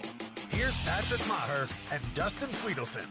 All right, plenty of baseball tonight. You want to bet baseball? VSiN's on SiriusXM Channel 158. And right now, an exclusive offer for SiriusXM listeners and Mad Dog Sports Radio listeners. Remember, when you become a VSiN Pro, VSiN.com/subscribe, use the promo code SIRIUS. You get a daily email with all the best bets from hosts and guests, exclusive betting splits from DraftKings and Circa, plus our NFL betting guide when it drops. So it's all there, and you get it all for $19 through August 1st. VSiN.com/subscribe, promo code SIRIUS. So, you know what? We're going to actually do something pretty interesting at the top there. We were just meeting earlier today. We're like, we kind of need to set the scene for like what Oklahoma City means, what the Thunder mean to that area, what it means, like the different iterations from KD, who I don't know if was more beloved in a city and then more reviled. And then there was the Westbrook era. And now, like, where does the SGA era line up? So we're going to talk to Barry Trammell, who I think's been covering sports around there for like 30 years. At the 46 years. That's insane. So he's seen it all. He's seen it all. He's seen that town go from literally just college sports to now they have the Thunder. It feels like I was thinking about this on my way in. Look, going to a Laker game, I understand why that matters. But I feel like the vibe of going to a Thunder game in Oklahoma City, that feels more fun to me. Does that make sense? Like, because it's a small town, because it's all they got, because they care so much, and like these other big cities have so many other things happening, a Thunder game feels like it matters more to the city, more to that fan base, and they just treat it differently. I would go to Oklahoma City just to watch the Thunder play. They always got like the white out. They got the thunder sticks. It's good vibes. Yeah. I'm trying to think. Like, if I were to ask you, do you know anything about Oklahoma City? Do you know anything about Oklahoma City? I know Tulsa a little bit more because I watched the Sylvester Stallone show, Tulsa King. It's very good. Season 1 was better than season 2, but very good. So I'm into that. I don't know much about that area of the country, the Plains. I think Oklahoma City is a big tech city, like progressive with tech. They just got I think they still have dial-up internet. What are you talking about? I see that. You took on Canada, you took on Mary, and now you're going to take on Oklahoma City. Well, you're killing them. Oklahoma City won't find out what I said till 3 weeks from now when the carrier pigeon delivers it. The dial-up. Let's we'll get these calls because they've been holding forever, and then why don't we come back and start talking about our thoughts on the series themselves. As a Knicks fan, I'm sure you have plenty. 888-623-3646. Appreciate your patience. We were actually talking about cursed cities because of the Toronto Maple Leafs and the concept that they got blown out in Game 7 yesterday. I mean, just like you can't think of a city that a championship would mean more to, and they can't even get to a conference final. Yeah, That's I not thought great.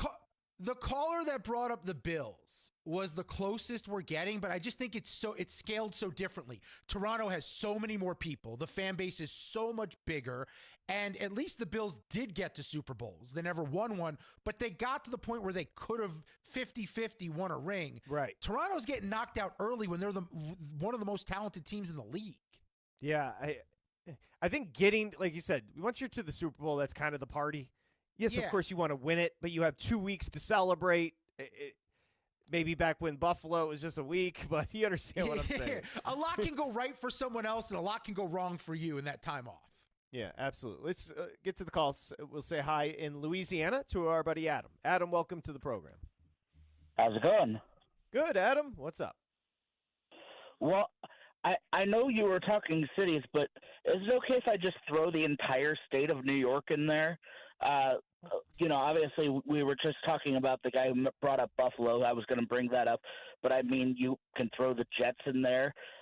You also look at hockey. I don't trust the Islanders. I don't trust the Rangers. I obviously don't trust the Giants. In basketball, I don't trust the Knicks. We were even just saying, we expect the Pacers to beat them here. I also don't trust, I know the Nets are technically now New Jersey, but, they were Brooklyn before that. I don't don't think there's a team in the entire state of New York that I really trust. Even the Yankees, who are considered to be a winning franchise, I only have to go back last year to find, a Billy Buckner type play of Aaron Judge drops the ball. And, even this winning franchise, there are points that I could point to and say this team should have won more than they did. Good call, Adam. Appreciate it. Let's think about New York. Okay. As Adam was talking, I was thinking last championship. Yankees? 07? No, Giants 11. Okay, there you got it. Right, it was 2011. Was it 11? Yeah, it was 11. Yeah, it was 11. It was 11. Yeah. So Giants and 11. You know what? Now you can't throw because New York they've had, but a championship, the last championship. 11, so that's 11, 21, that's 14 years ago for a New York championship? Okay, but here's why you can't say New York. I'll say one, Yankee 27 titles, we all know it. The Giants 2 in 15 years. But here's why you can't compare, and it was a long time. I'm not saying it wasn't a long time ago, but the Islanders won what? 4 in a row? The Rangers won 1 with Messier. So that's 5 cups since the Maple Leafs won 1. Yeah, I mean it is an interesting point if you think about just the amount of teams, the amount of money, the amount of want to play for a New York team, and the fact that they haven't won a championship before. It is interesting. But I'll say this.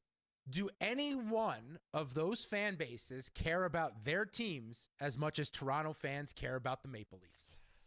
Yankees fans would be pissed that you said it. But I'm not sure. Corporate, they want to act like they're the common man, but they're really the corporate guy who has the company seats, who shows up in a suit. I don't disagree. I don't disagree. I don't know if people realize how much hockey matters up there. No, in fact, I'm sure they do. But I would say this, the Jets fan is probably the one it would mean the most to, but that's because it never felt like it was a reality.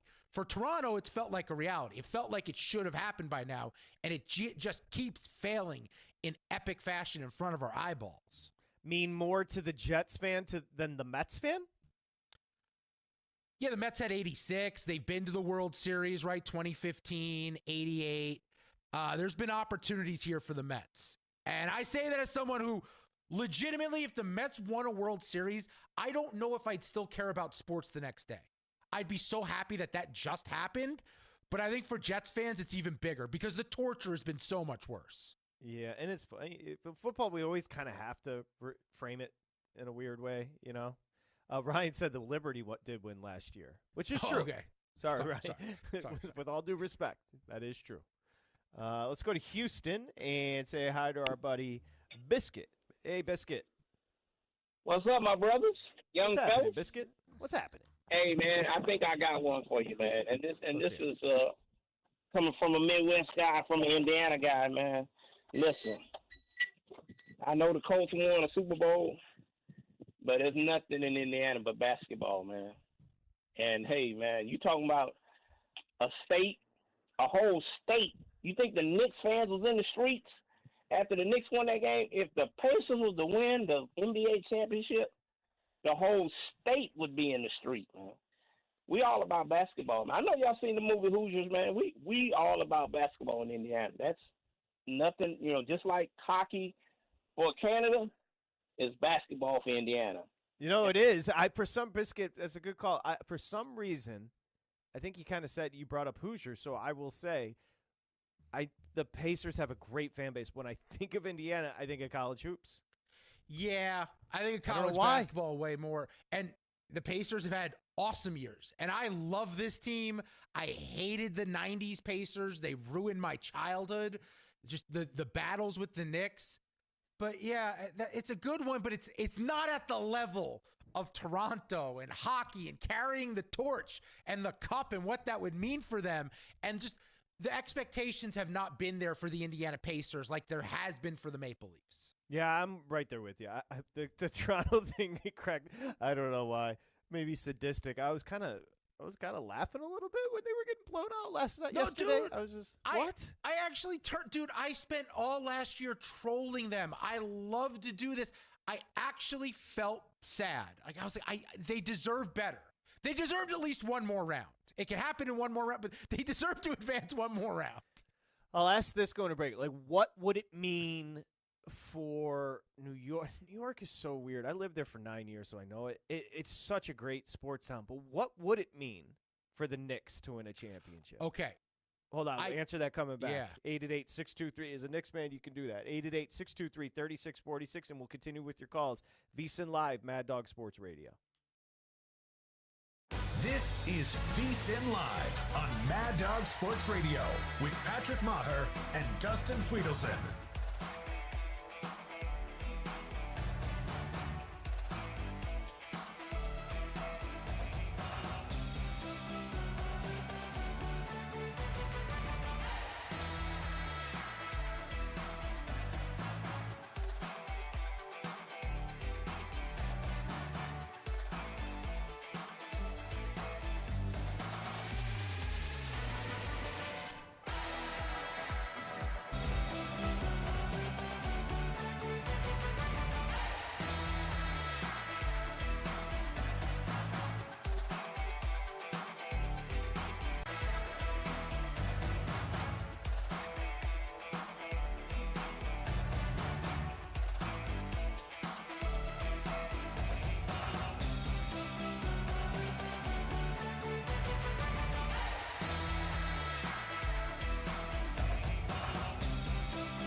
Sweat your bets with VSiN Live on Mad Dog Sports Radio.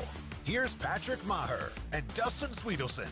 All right, so I did ask the question what it would mean to the city of New York if the Knicks won a championship. I'll let the big guy answer that. But first, let's say hi to our buddy in Chicago. And that, of course, is Jeff. Jeff, what's happening? Hey, what's going on, guys? What's up, Jeff? I think you guys sent Mary back to Canada, no questions asked. Mary was heated, but then Mary showed how kind Canadians can be because she said we were happy to get to a Game 7. Mary, come on. I mean, if you're happy to get to a Game 7, well, I don't want to talk to you. I mean, and my question is for Dustin. Are you happy that the Knicks get to a Game 6 in the conference finals? Are you happy the Mets get to win the division? No. That's why you hate the team, because they don't want to do enough to actually win. And to Mary's point, that's why you're going to be a loser. I mean, I want to actually have a team that wants to fucking win. And sorry for the language, but I mean, to my point, you want your team to win. And the guy that Muffins or whatever the guy that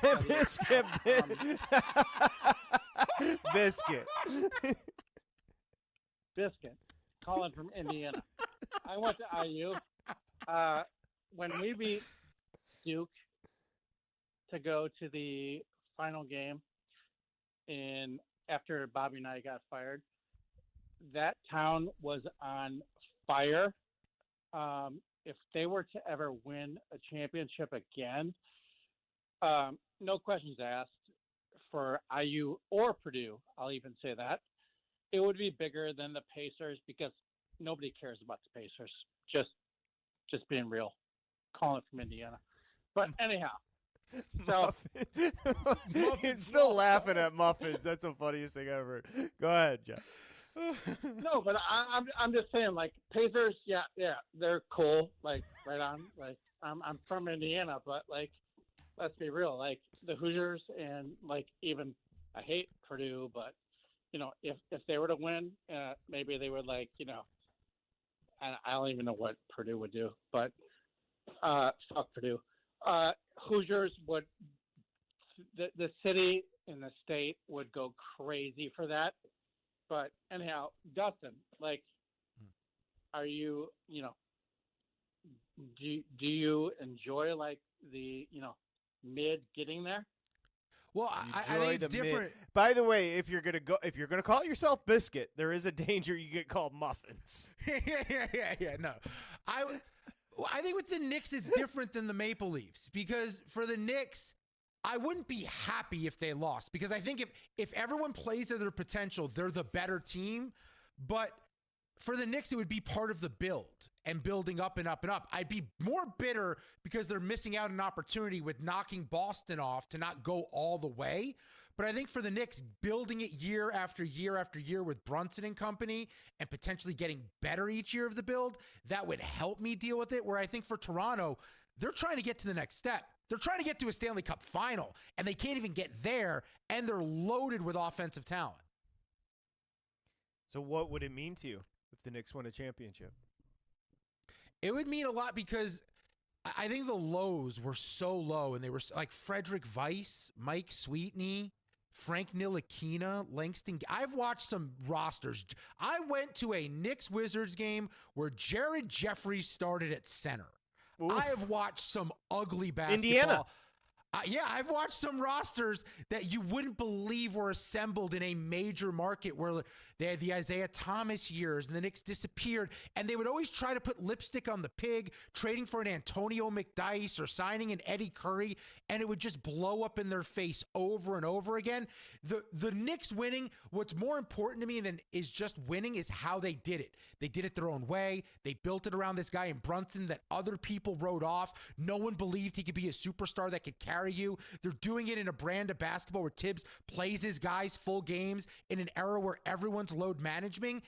It would just be so unique for me, for a Knicks fan. When you combine the history, when you combine them doing it with their own style, it would mean everything, because they are the unifier in New York.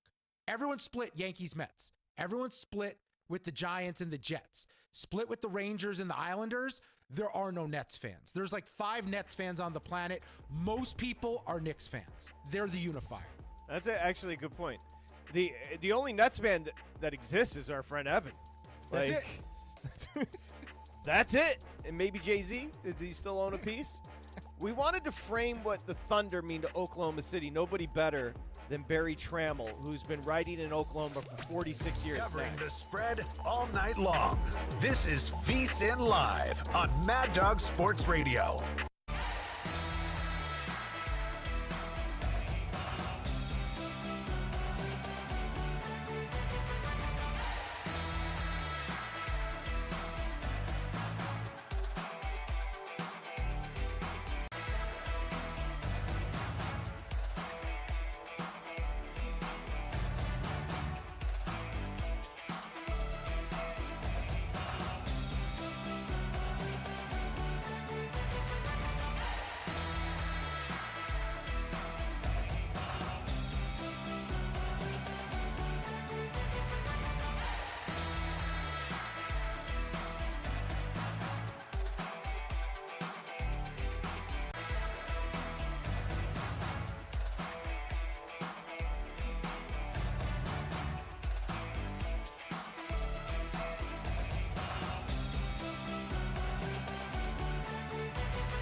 Now back to VSiN Live on Mad Dog Sports Radio with Patrick Meagher and Dustin Swedelson.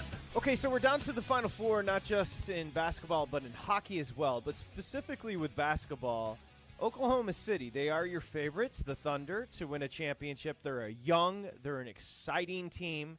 And so Dustin and I were talking earlier today. We're like, let's properly frame what the Thunder mean to Oklahoma City, what they mean to the sport, what the players mean. And we found somebody, I don't know if you can find somebody better than Barry Trammell to talk about Oklahoma sports and the Thunder in particular. He's been writing in Oklahoma for 46-plus years, Oklahoman for many, many years, and now Tulsa World sports columnist. You can find Barry on Twitter at Barry Trammell.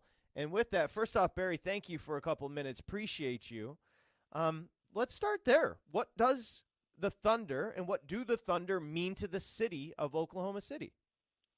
Well, you know, when the NBA came to town, it's sort of I don't know if it validated the city's image of itself, but it certainly elevated the city's image of itself. And you know, Oklahomans have sort of an historic syndrome of not thinking too highly of themselves, Dust Bowl and all that kind of stuff, and that's changed over the years, but all of a sudden, overnight, we became a major league city, and not just a major league city, but when the Thunder got here, within a year or two, an NBA contender, stayed that way for 6-8 years, rebuild, and all of a sudden it's happening again.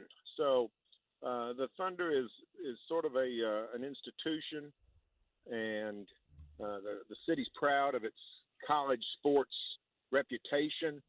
Even with the NBA, you know, when people talk about coming to Paycom Center, they talk about the crowd and the wild environment, and college-type atmosphere. And, you know, if you said that in New York, they wouldn't take it as a compliment. But they do in Oklahoma City. So, you know, still no title in Oklahoma. And OKC's not won the O'Brien Trophy yet, but you know, it looks like it could happen at some point soon, and maybe even this year. Yeah, and Barry, obviously you were there when Kevin Durant leaves 2015-16 season. At the end of that, goes to Golden State. They lose the next 4 in the first round. They've had very different versions of this Thunder team.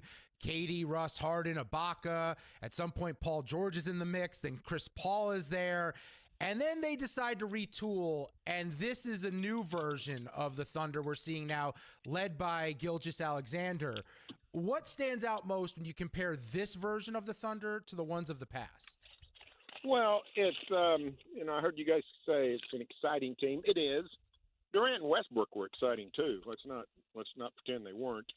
But this team is a little more likable to even opponents, I think. Westbrook particularly sort of became a villain pretty easily. Thunder really doesn't have that kind of vibe going on.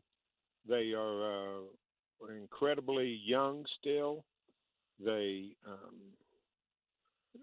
more well-rounded. They're less susceptible, say, to injury or slump or those things because they play such great defense and they play so many players, and the depth is great. So there's lots to like about this team, and danged if they didn't go and win 68 games, which is just crazy. I think it tied for the 5th best record in NBA history. So it's just an amazing climb. The Durant climb, Westbrook climb, that was amazing too. But this one has been, I would say, even more so since this was an accelerated rebuild. You know, the Thunder, I think it was 22 and 23 wins in back-to-back years, last of which was 3 years ago, and now here they are, 68 wins. So it's a remarkable story in what is admittedly an NBA outpost. Oklahoma City's not a big market; it's about 1.5 million metro, and just, you know, it's not a place that would ever get an NBA franchise if not for the experience of the Hornets, courtesy of Hurricane Katrina. But they made the most of that opportunity, and they've become, you know, sort of a cornerstone NBA franchise. No, and it's an exciting team. Barry Trammell, you brought up the KD and Westbrook era, so let's juxtapose. Like, Barry, I can't think of a player in a city where there's been a perception change. Like Kevin Durant was Oklahoma City, and then it felt like it completely turned. How would you compare the KD effect on the fan base to somebody like a Gilgeous-Alexander? Well, here's what I would say. SGA is not yet as popular as Durant was or Westbrook was. A little bit of a broken heart will make you put some scars on you. And the Thunder fan base, they love SGA, they love Jalen Williams, Holmgren, the whole crew. But I don't know that they've completely sold out in terms of just all-out adulation the way they had with Durant and Westbrook, just because they got burned, not by Westbrook. And they still love Westbrook. You know, they cheered him game one. It was the dangest thing. SGA's at the line shooting a foul shot. Crowd is chanting MVP, MVP. The Nuggets put in Westbrook, and people quit chanting and stand to their feet and give Westbrook a standing ovation. I told the people I was with, I said, Westbrook's here to cut their heart out. That's what he's here to do. And when they realize that, they're going to be better off. And, of course, by a 7-game series can change a lot of things. By the end of the series, he wasn't getting any cheers.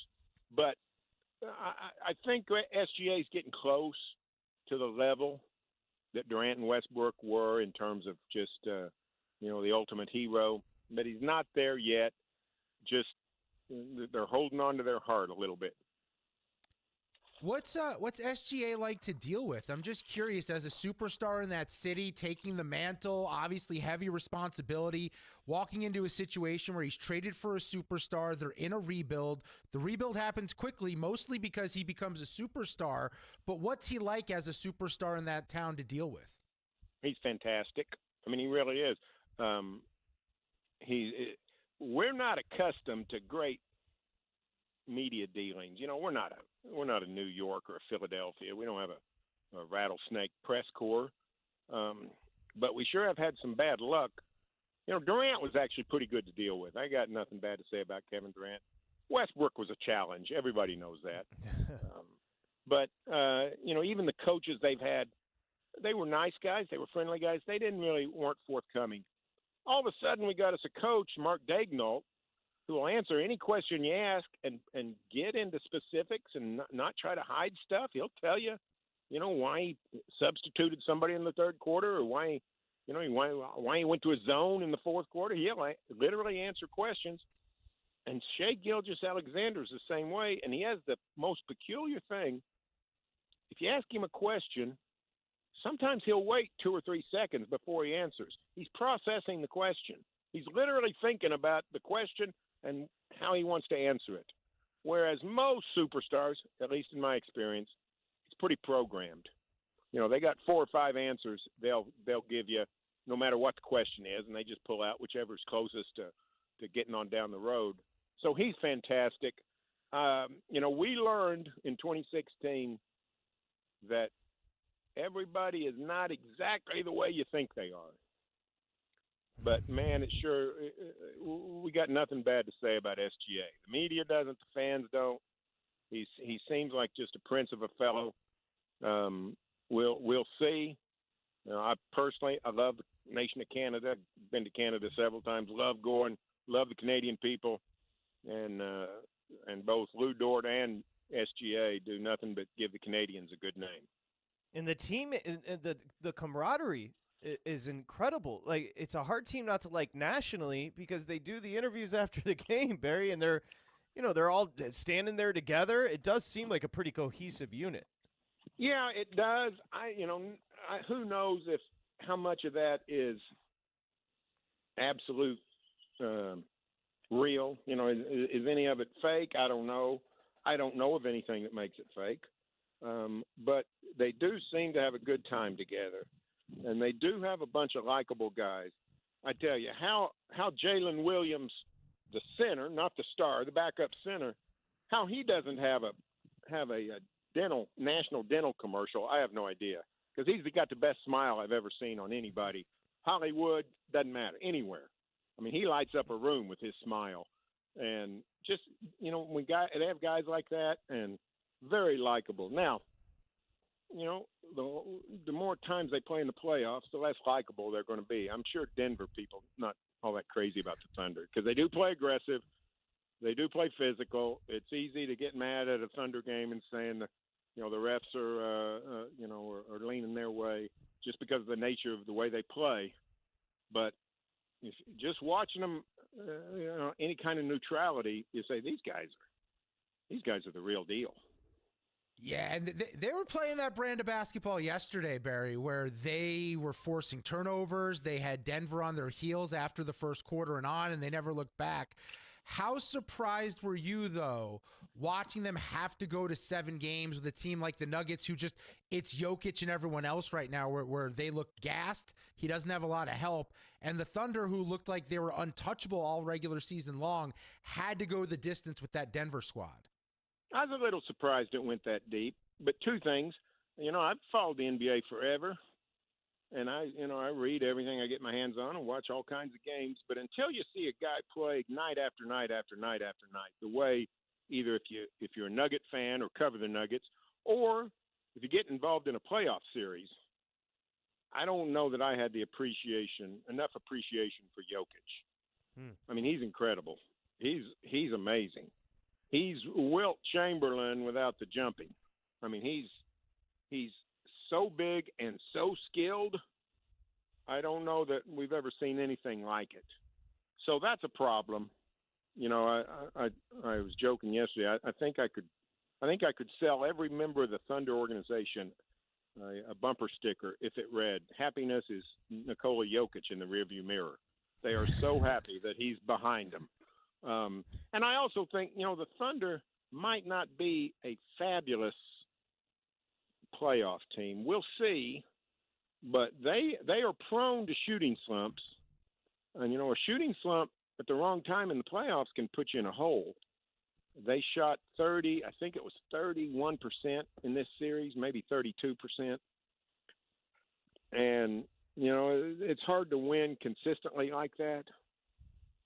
I'm talking about from three-point range. So, you know, they probably need to shoot better than that. They were pretty good. They were 37% in the regular season. They probably need to shoot a little bit better than that in the Minnesota series. But, you know, the playoffs are a different animal. The Thunder does have a couple of things you need, which is guys you can throw the ball to, and you have to have a bucket. And they got a couple of guys that can just go get you a bucket most of the time, SGA and Jalen Williams, at least, you know, he was that way yesterday. So there's lots to like about them, but, you know, they're not unproven in the playoffs, but they're still not what you'd call an absolute playoff lock. Barry, they are big favorites against the T-Wolves, very big favorites indeed. What concerns you about the Timberwolves if you're an Oklahoma City Thunder fan? The T-Wolves are in some ways uniquely built to compete with the Thunder. They've got perimeter defenders that can really get after Gilgeous-Alexander. And a lot of teams don't have one, and they've got at least two, maybe even DiVincenzo if they want to. But when you look at Nickeil Alexander-Walker, who is Shea's cousin, by the way, and they almost like brothers, he said yesterday, but and also Jaden McDaniels, who's a wonderful defender. So they got these long, athletic guys who can keep up with SGA, and that's what, you know, that will play into Minnesota's hands. And unlike Denver, they also at the back, the one thing Jokic doesn't really do is he doesn't protect the rim spectacularly, and they've got Rudy Gobert back there. So, I think Minnesota's got some things going for it when it comes to the Thunder matchup. Now, on the other hand, the Thunder has things for the Timberwolves. Julius Randle is a tough matchup for anybody, but the Thunder's got Alex Caruso, who's, you know, secret agent on defense and can guard about anybody. We saw he guarded Jokic for half the game yesterday and turned the tide. He'll spend an unbelievable amount of minutes on Julius Randle. They've got two guys that they throw on Anthony Edwards and have the utmost confidence that Edwards won't go off for a monster game, Lou Dort and Cason Wallace. So I think it's a series that'll turn defensive pretty quickly, just because both teams' defense is set up to stop the other team. Yeah, Barry, I want to ask a question that I'm going to admit is annoying, but I feel like I have to ask it because it feels fun and it's something us talking heads like to get into, and that's, let's live in a world where the Thunder don't win the finals this year. And a guy like Giannis is out there, and Oklahoma City has a ton of draft capital to make a big splash like that. Do you believe in the offseason that they would be in the mix to potentially add a superstar with all those picks that they have, or do you believe they'd run it back with this group again? I think they'd run it back just because they've never done that. They've never gotten in a hurry. The only rash, if you want to call it rash, the trade for Paul George, when they traded Sabonis and Victor Oladipo in 2019 for Paul George, seemed a little rash, especially for a guy who did not have a long-term contract. It worked out great for them. Paul George signed a contract extension, then demanded a trade, which is the mother lode of all trades. In that trade, they got Shea Gilgeous-Alexander, 5 draft picks, 2 of which are Jalen Williams, the wing, an all-star, and Chet and more to come. Not Chet Holmgren, but the rebuild got him a lottery pick. So, they got 2 All-Stars and 4 other draft picks in the trade. So it worked out great for them, but that seemed a little rash. But that's the only thing they've ever done rashly. I mean, they got a great roster. They got a good salary set up. I mean, it's going to start costing them big time in a year or two, but they're set up to navigate it. I would be stunned if they did the trigger on something like Giannis, just because it would upset the salary structure, it would upset the culture, the chemistry. I assume it would guarantee him a title, but you never know. So that's not Sam Presti's. That's not been his method. So I would be surprised if that happened. Well, we wanted to frame Oklahoma City, and the Thunder and Barry Trammell did it perfectly. Tulsa World Sports columnist at Barry Trammell on Twitter. Just as we say goodbye, aside from good health and good writing, what's the secret to writing in the same area for 46 plus years?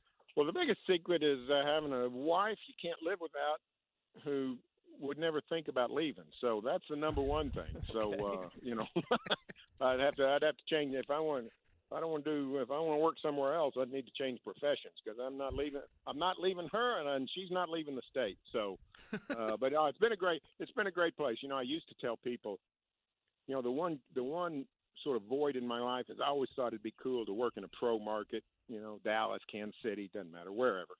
And, but I thought, I'm not going to move, so that's okay.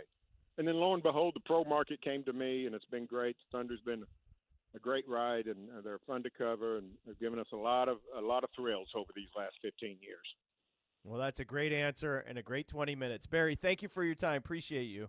You bet. See you guys later. Okay, thank you. Barry Trammell, that is 46 years writing in Oklahoma.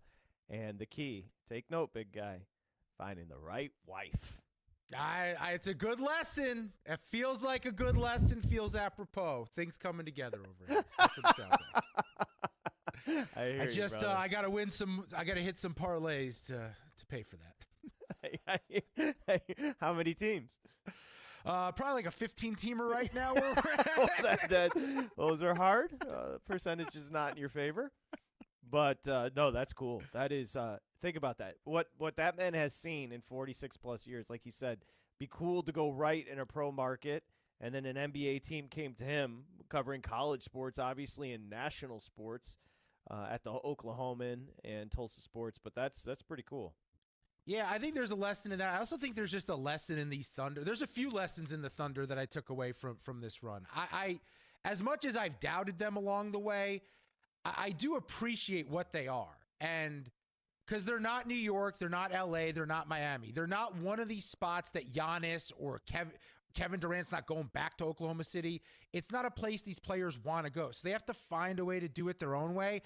And because of them, I don't want to hear excuses about small market teams not being able to win, because they only had a top 3 pick with Chet Holmgren.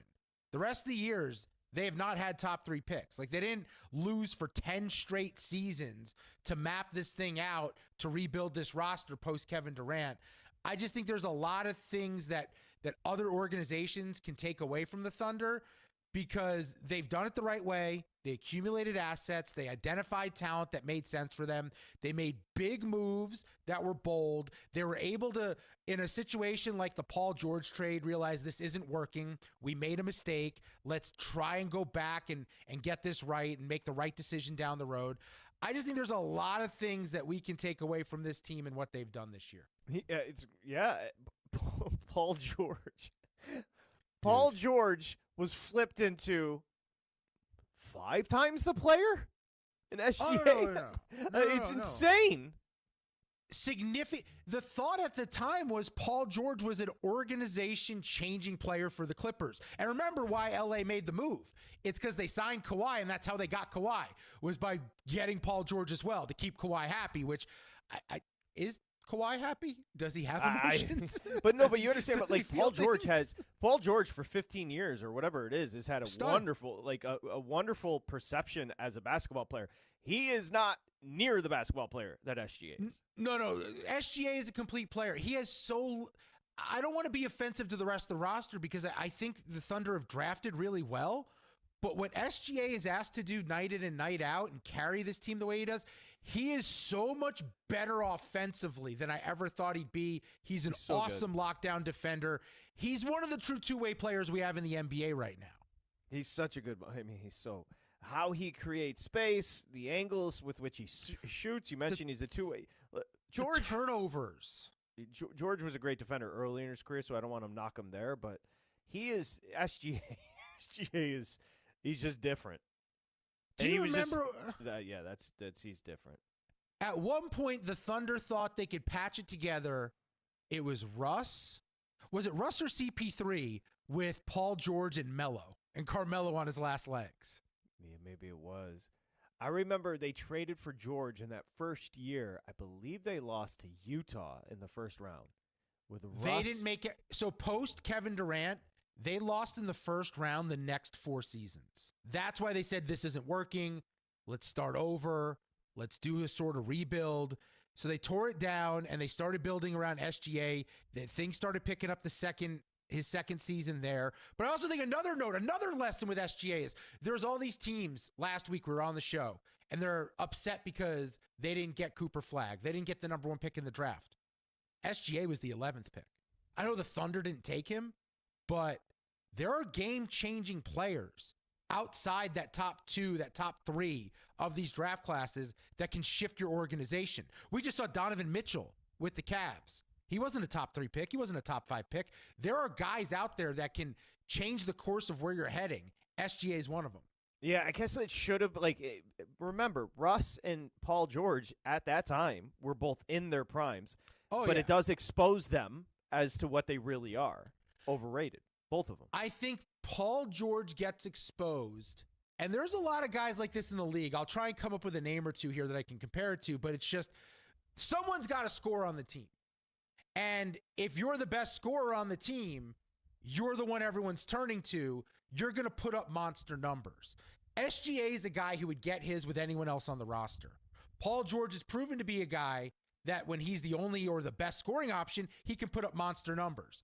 But if he has to share the ball, if there's other options out there, he's okay. He's a solid player. He's not special. Who's the dude in Philly, Daryl Morey, who everybody just jocks at all the Sloan conferences and stuff?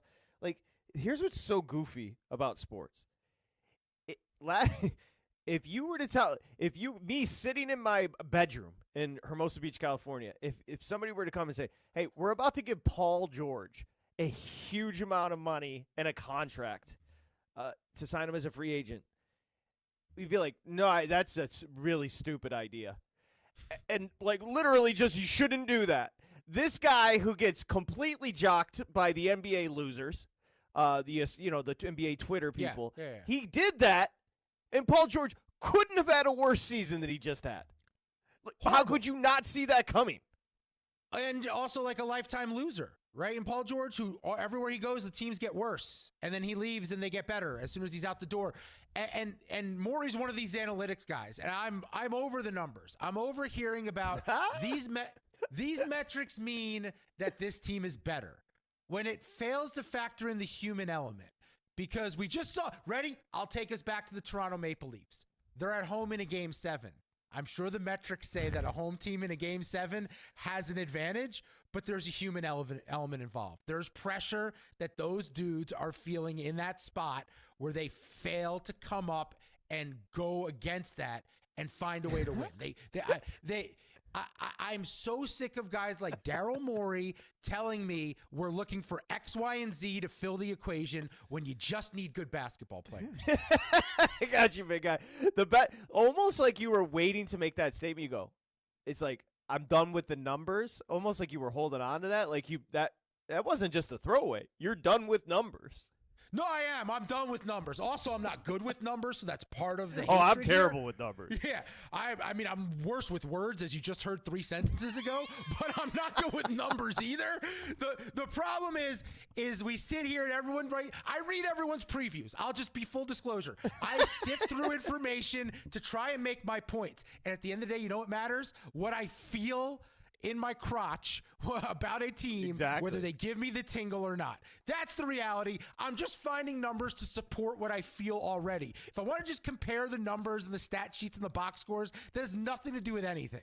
I just like how you opened your statement. I'm done with numbers. I'm done. And now, granted, I have an entire page of notes here. It's mostly numbers. Right.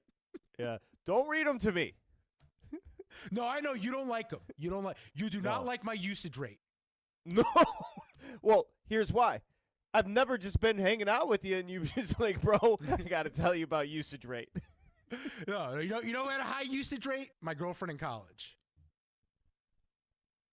You mean wasn't by not me, though. this girlfriend? No, in college. Oh, okay. Yeah, the girlfriend I had in college. Whoa, I thought we were going to have to start digging again.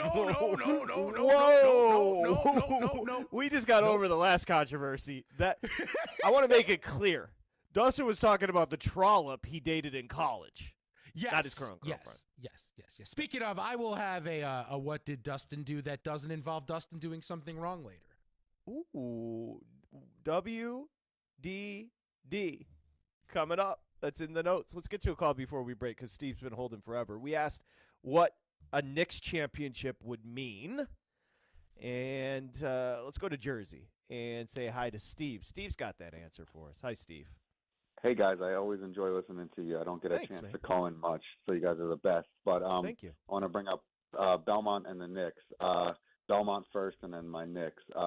Belmont stakes, I really can't wait to watch it. I think it'll be great to watch journalism and hopefully journalism complete the story. I think journalism is great. I'm a big Rodriguez horse. I know he's been scratched the last two races. I'm a big Baffert guy, so I'm hoping Rodriguez actually gets a chance. Anything I read about Rodriguez, he seems like he could be a great horse. So we'll see what happens. I'm hoping What did you think about? I'm curious, Steve. What did you think about journalism in the Preakness? I mean, that was pretty incredible, right? The way he got bounced around and still accelerated to win. Oh, dude, it was amazing. I was screaming at the TV. I had a ticket on journalism because I was all over journalism.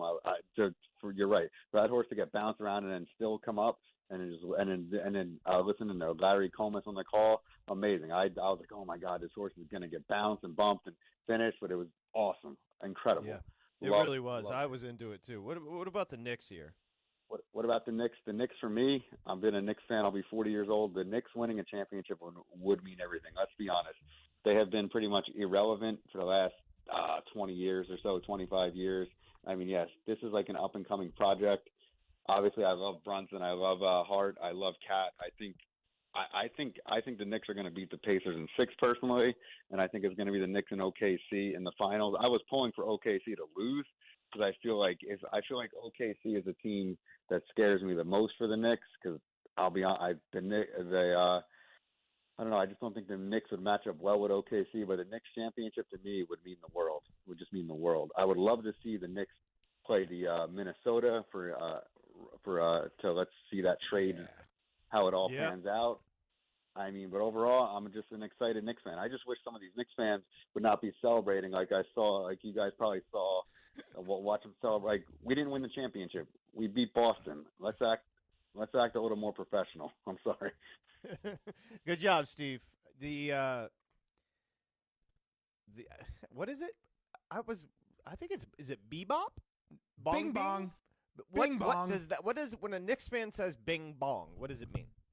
All I know is it's from that viral video of when it was the Trae Young thing where everyone was doing the whole thing, the man on the street stuff, and it was a viral, I think it was a TikTok before it was anything else, of that guy he's a comedian. And so he's just a random bing bong thing. Bing bong. And bing it just bong. took off.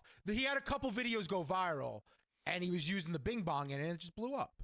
Okay. By the way, Steve, I like Rodriguez the horse as well.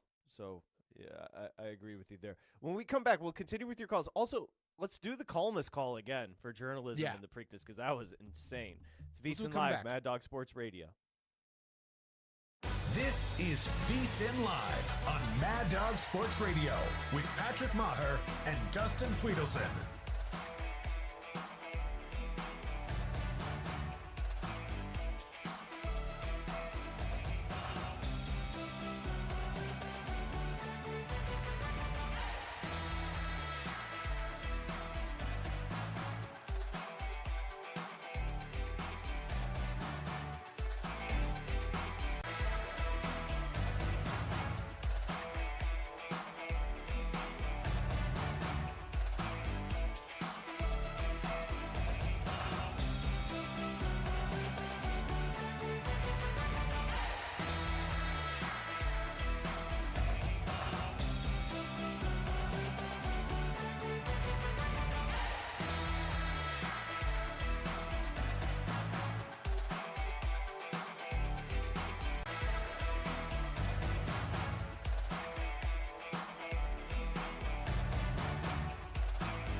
Welcome back to VSiN Live on Mad Dog Sports Radio.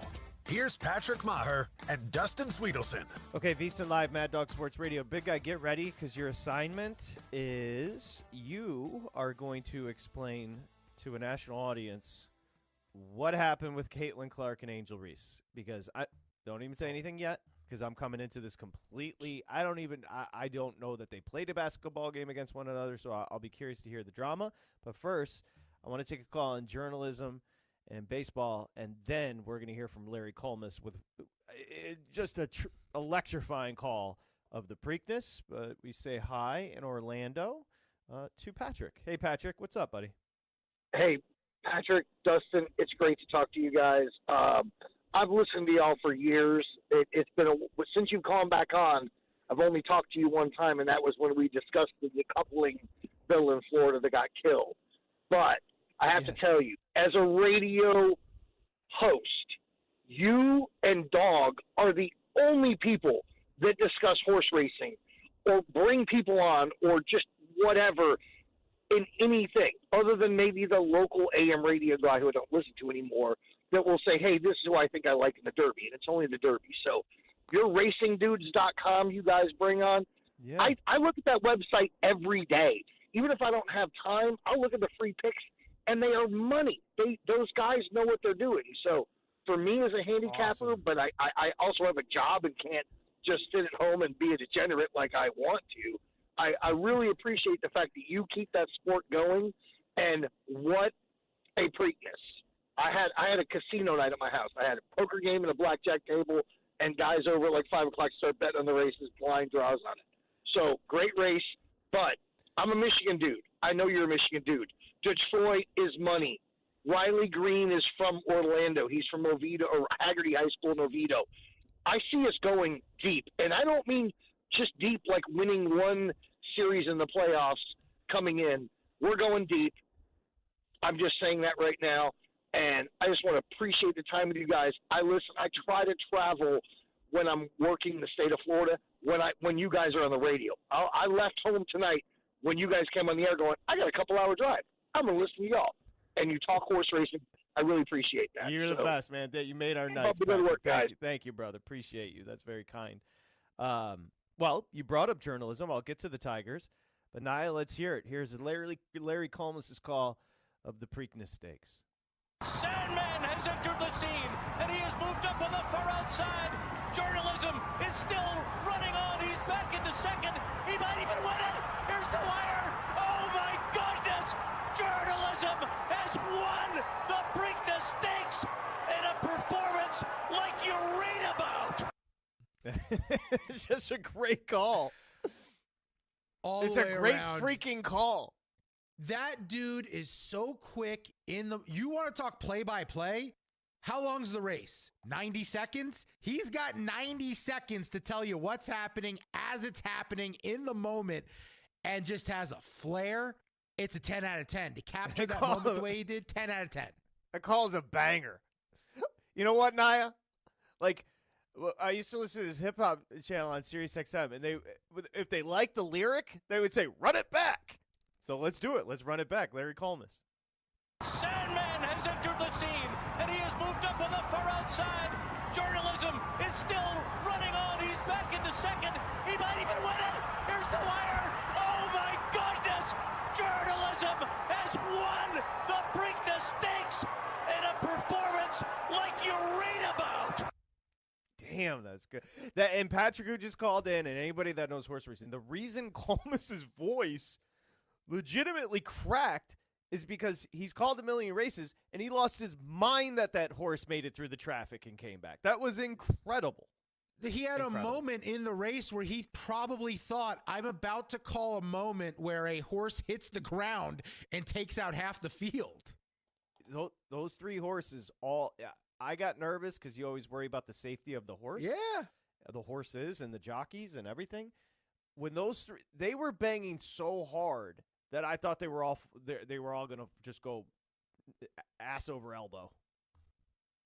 It was and by the way, the Tigers can win a World Series. They're plus 950. If you listen to the show, we did tell you they were winning that division. They're up 5 games. Yeah. They were what, like 2-1, 2.5-1. We said they were better than everyone else. They have the pitching. Scooball's repeating. Olsen wasn't a fluke. Mize is giving you some starts where he looks good. You have the arms. The question was, would the bats be good? The bats have been amazing. Bats be good. No one saw Torkelson finally putting it together. The caller mentioned Riley. Riley Green's a stud. He's the truth. Total stud. I mean, he's going to hit 30 bombs. Carpenter's hitting for like the third straight year. And then the unfortunate or fortunate thing, Javi Baez is a likable player all of a sudden. Well, you know that he's my least favorite athlete of all time, and now I like him. He might win a Gold Glove in center field. Yeah, he's incredible. Here's the thing. Last year's team was certainly special because they stunk, and they made it to the postseason. This year's team certainly does not stink. No. This team's good. Now, the question always is, what happens with the expectations? Because now that you're there, now that you're going to go back-to-back postseasons, it looks like, the expectation just changed. You're expected to do more. You're expected to go further. Can they do that? The reason they can is because they have a guy that's going to take the hill in the playoffs every 3 games or 4 games in Tarek Skubal, who's capable of doing a Josh Beckett and just carrying a whole team to a World Series. Best pitcher, it's not even. Look, you and I have discussed there's 2 best pitchers in baseball, and then there's a chasm. It's Skubal and Skeens, and then you go drop off. But Skubal's better than all of them right now. Yeah, I would note on Skeens, complete game yesterday. This note is mind-blowing. Just listen. I know I said I was done with numbers. These numbers are mind-blowing. Paul Skeens has allowed only 17 earned runs over 10 starts this year, but the Pirates have lost 7 of those games. No, I know. He's dragged down by the team, and I do know he's brilliant. If my life's on the line, I'm gonna throw Skubal right now. Oh no, if we're talking highlight, if we're talking like pay money, you're gonna get a ticket to go. There's 2 stadiums next to each other. Let's say you're in New York. Skubal's pitching at Yankee Stadium. Skeens is pitching at Citi Field. You can only go to one. Who are you paying the ticket to go see? Yeah, you're going to see Skeens. If we're talking from me, a pure baseball, you're talking about me. I'm going to see, but if my life's on the Skeens is like, he throws the. But here's the thing about Skubal, so it doesn't look like it. He throws the same gas. He's just a lefty. I'm talking about from a pure baseball perspective. Oh, Skeens. Yeah, I've never seen placement like Skeens. Excuse me, Skubal.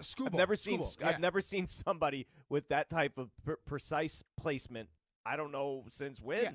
Skeens is worth the hype. I'm not saying he's not. The ball flies out of Skubal's hands in a way where it feels like it probably makes a sound when it's on its way to home plate. Like, yeah, he's incredible. All right, so I asked you for it. Let's see if you can pay it off. Yeah, you really want to get me fired. I'll ask you 3 questions about Caitlin Clark and Angel Reese, and you tell me the answer, and that will tell you why people care about what went down over the weekend. When you watch movies, if you could describe the screen, what it looks like, the types of movies you prefer from the olden days. Like Casablanca? Like the color scheme. Like like Casablanca. I watched it last night. It's black and white. What colors are a dice? Oh, are you trying to get me fired, or are you trying to what? What are the colors of a zebra? Because that's zebras. Last time care. I checked are black and white stripes.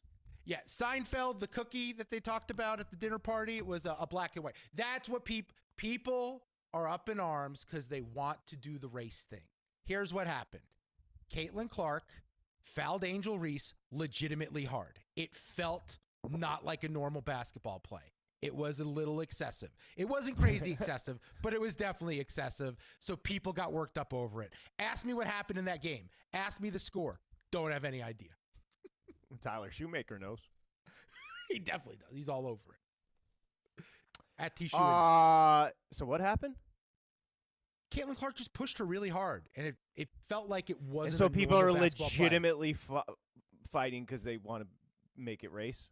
Yeah, and then Angel Reese went to step, and then a teammate tried to throw a punch potentially, no, I shouldn't say that. She tried to get it. They tried to have a kerfluffle, however you say that.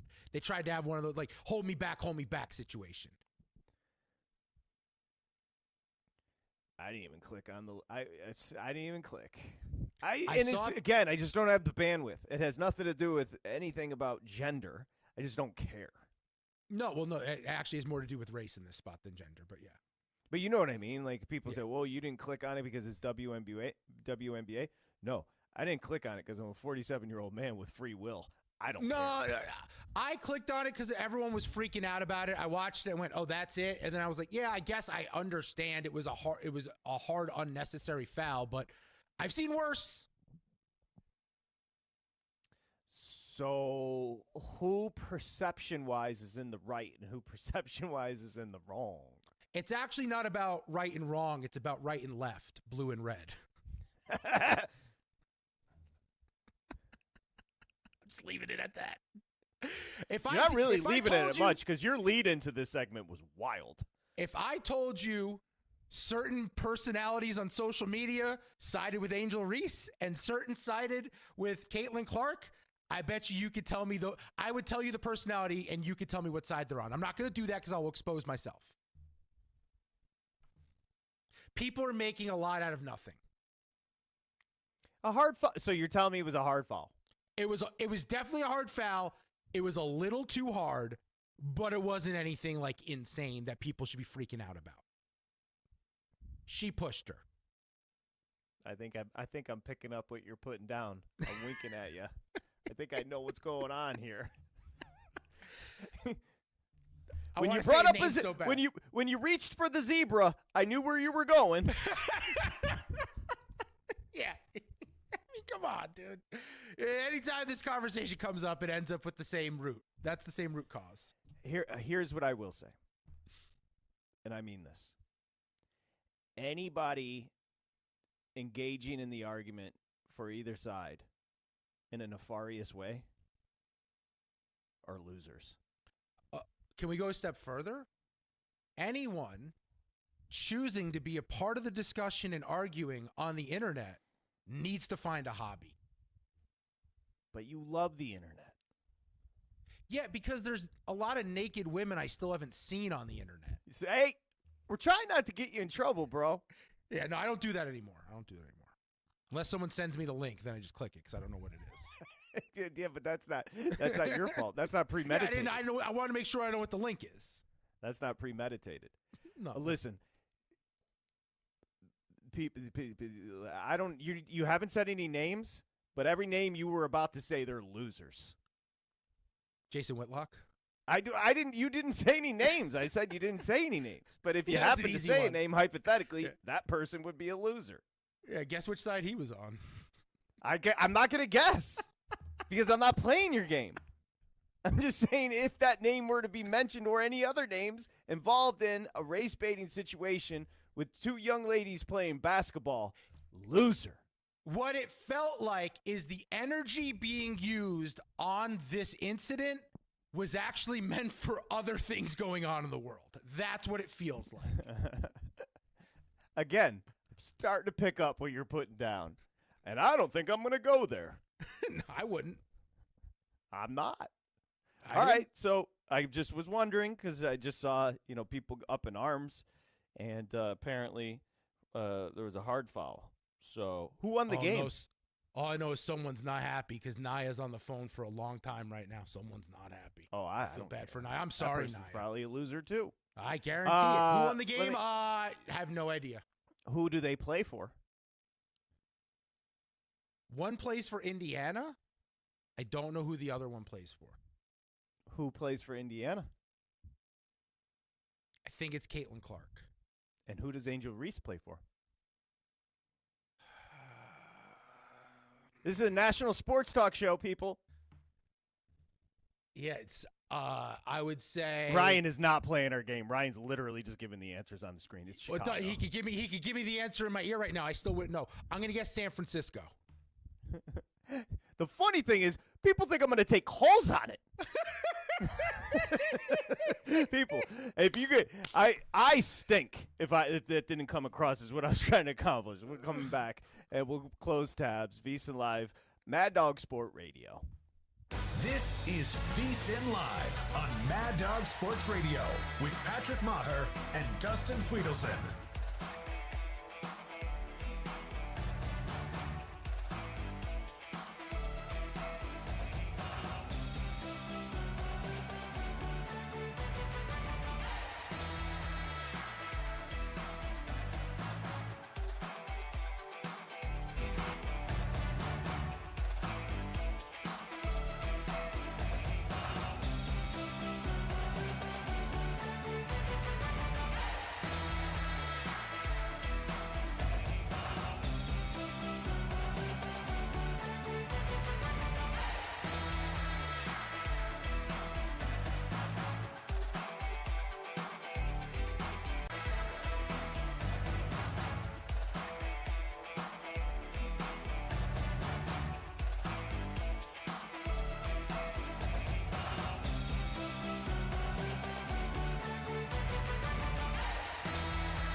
Now back to VSiN Live on Mad Dog Sports Radio with Patrick Maher and Dustin Swedelson.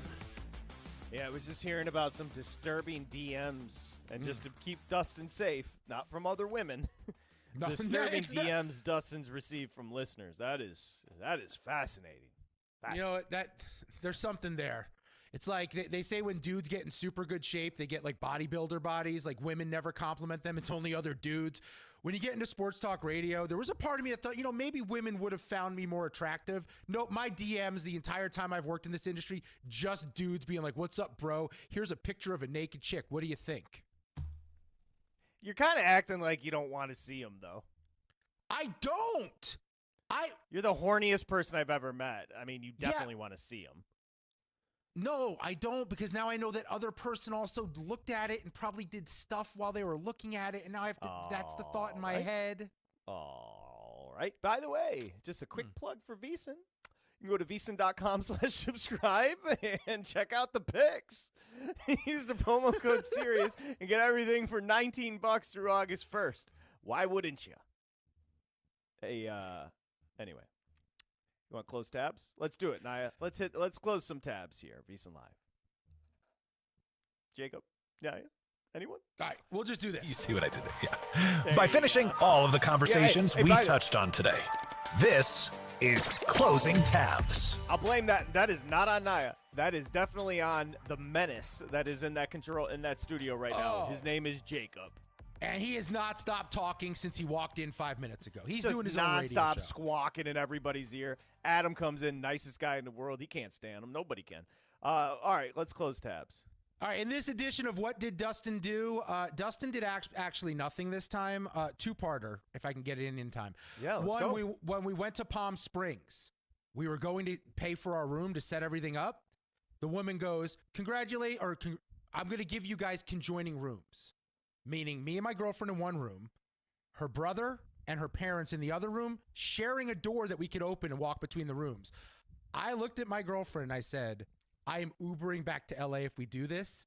Felt like payback for what I'm making her do in July visiting my family in Atlanta. Yeah, staying at that doesn't make any sense. You weren't even in the same hotel room. You're going to make her stay at your parents' house? No, but I did get us into a totally different building, which was very helpful. May I ask you a question? Breaking news, you vacation with your girlfriend's family? Yes, that's where we went to Palm Springs. Brother. You got a lot going on. I got a lot going on. The big guy. The big guy's living life. Let a man live. Naya Ryan, thank you. We'll see you tomorrow. VSiN Live, Mad Dog Sports Radio. Covering the spread all night long. This is VSiN Live on Mad Dog Sports Radio.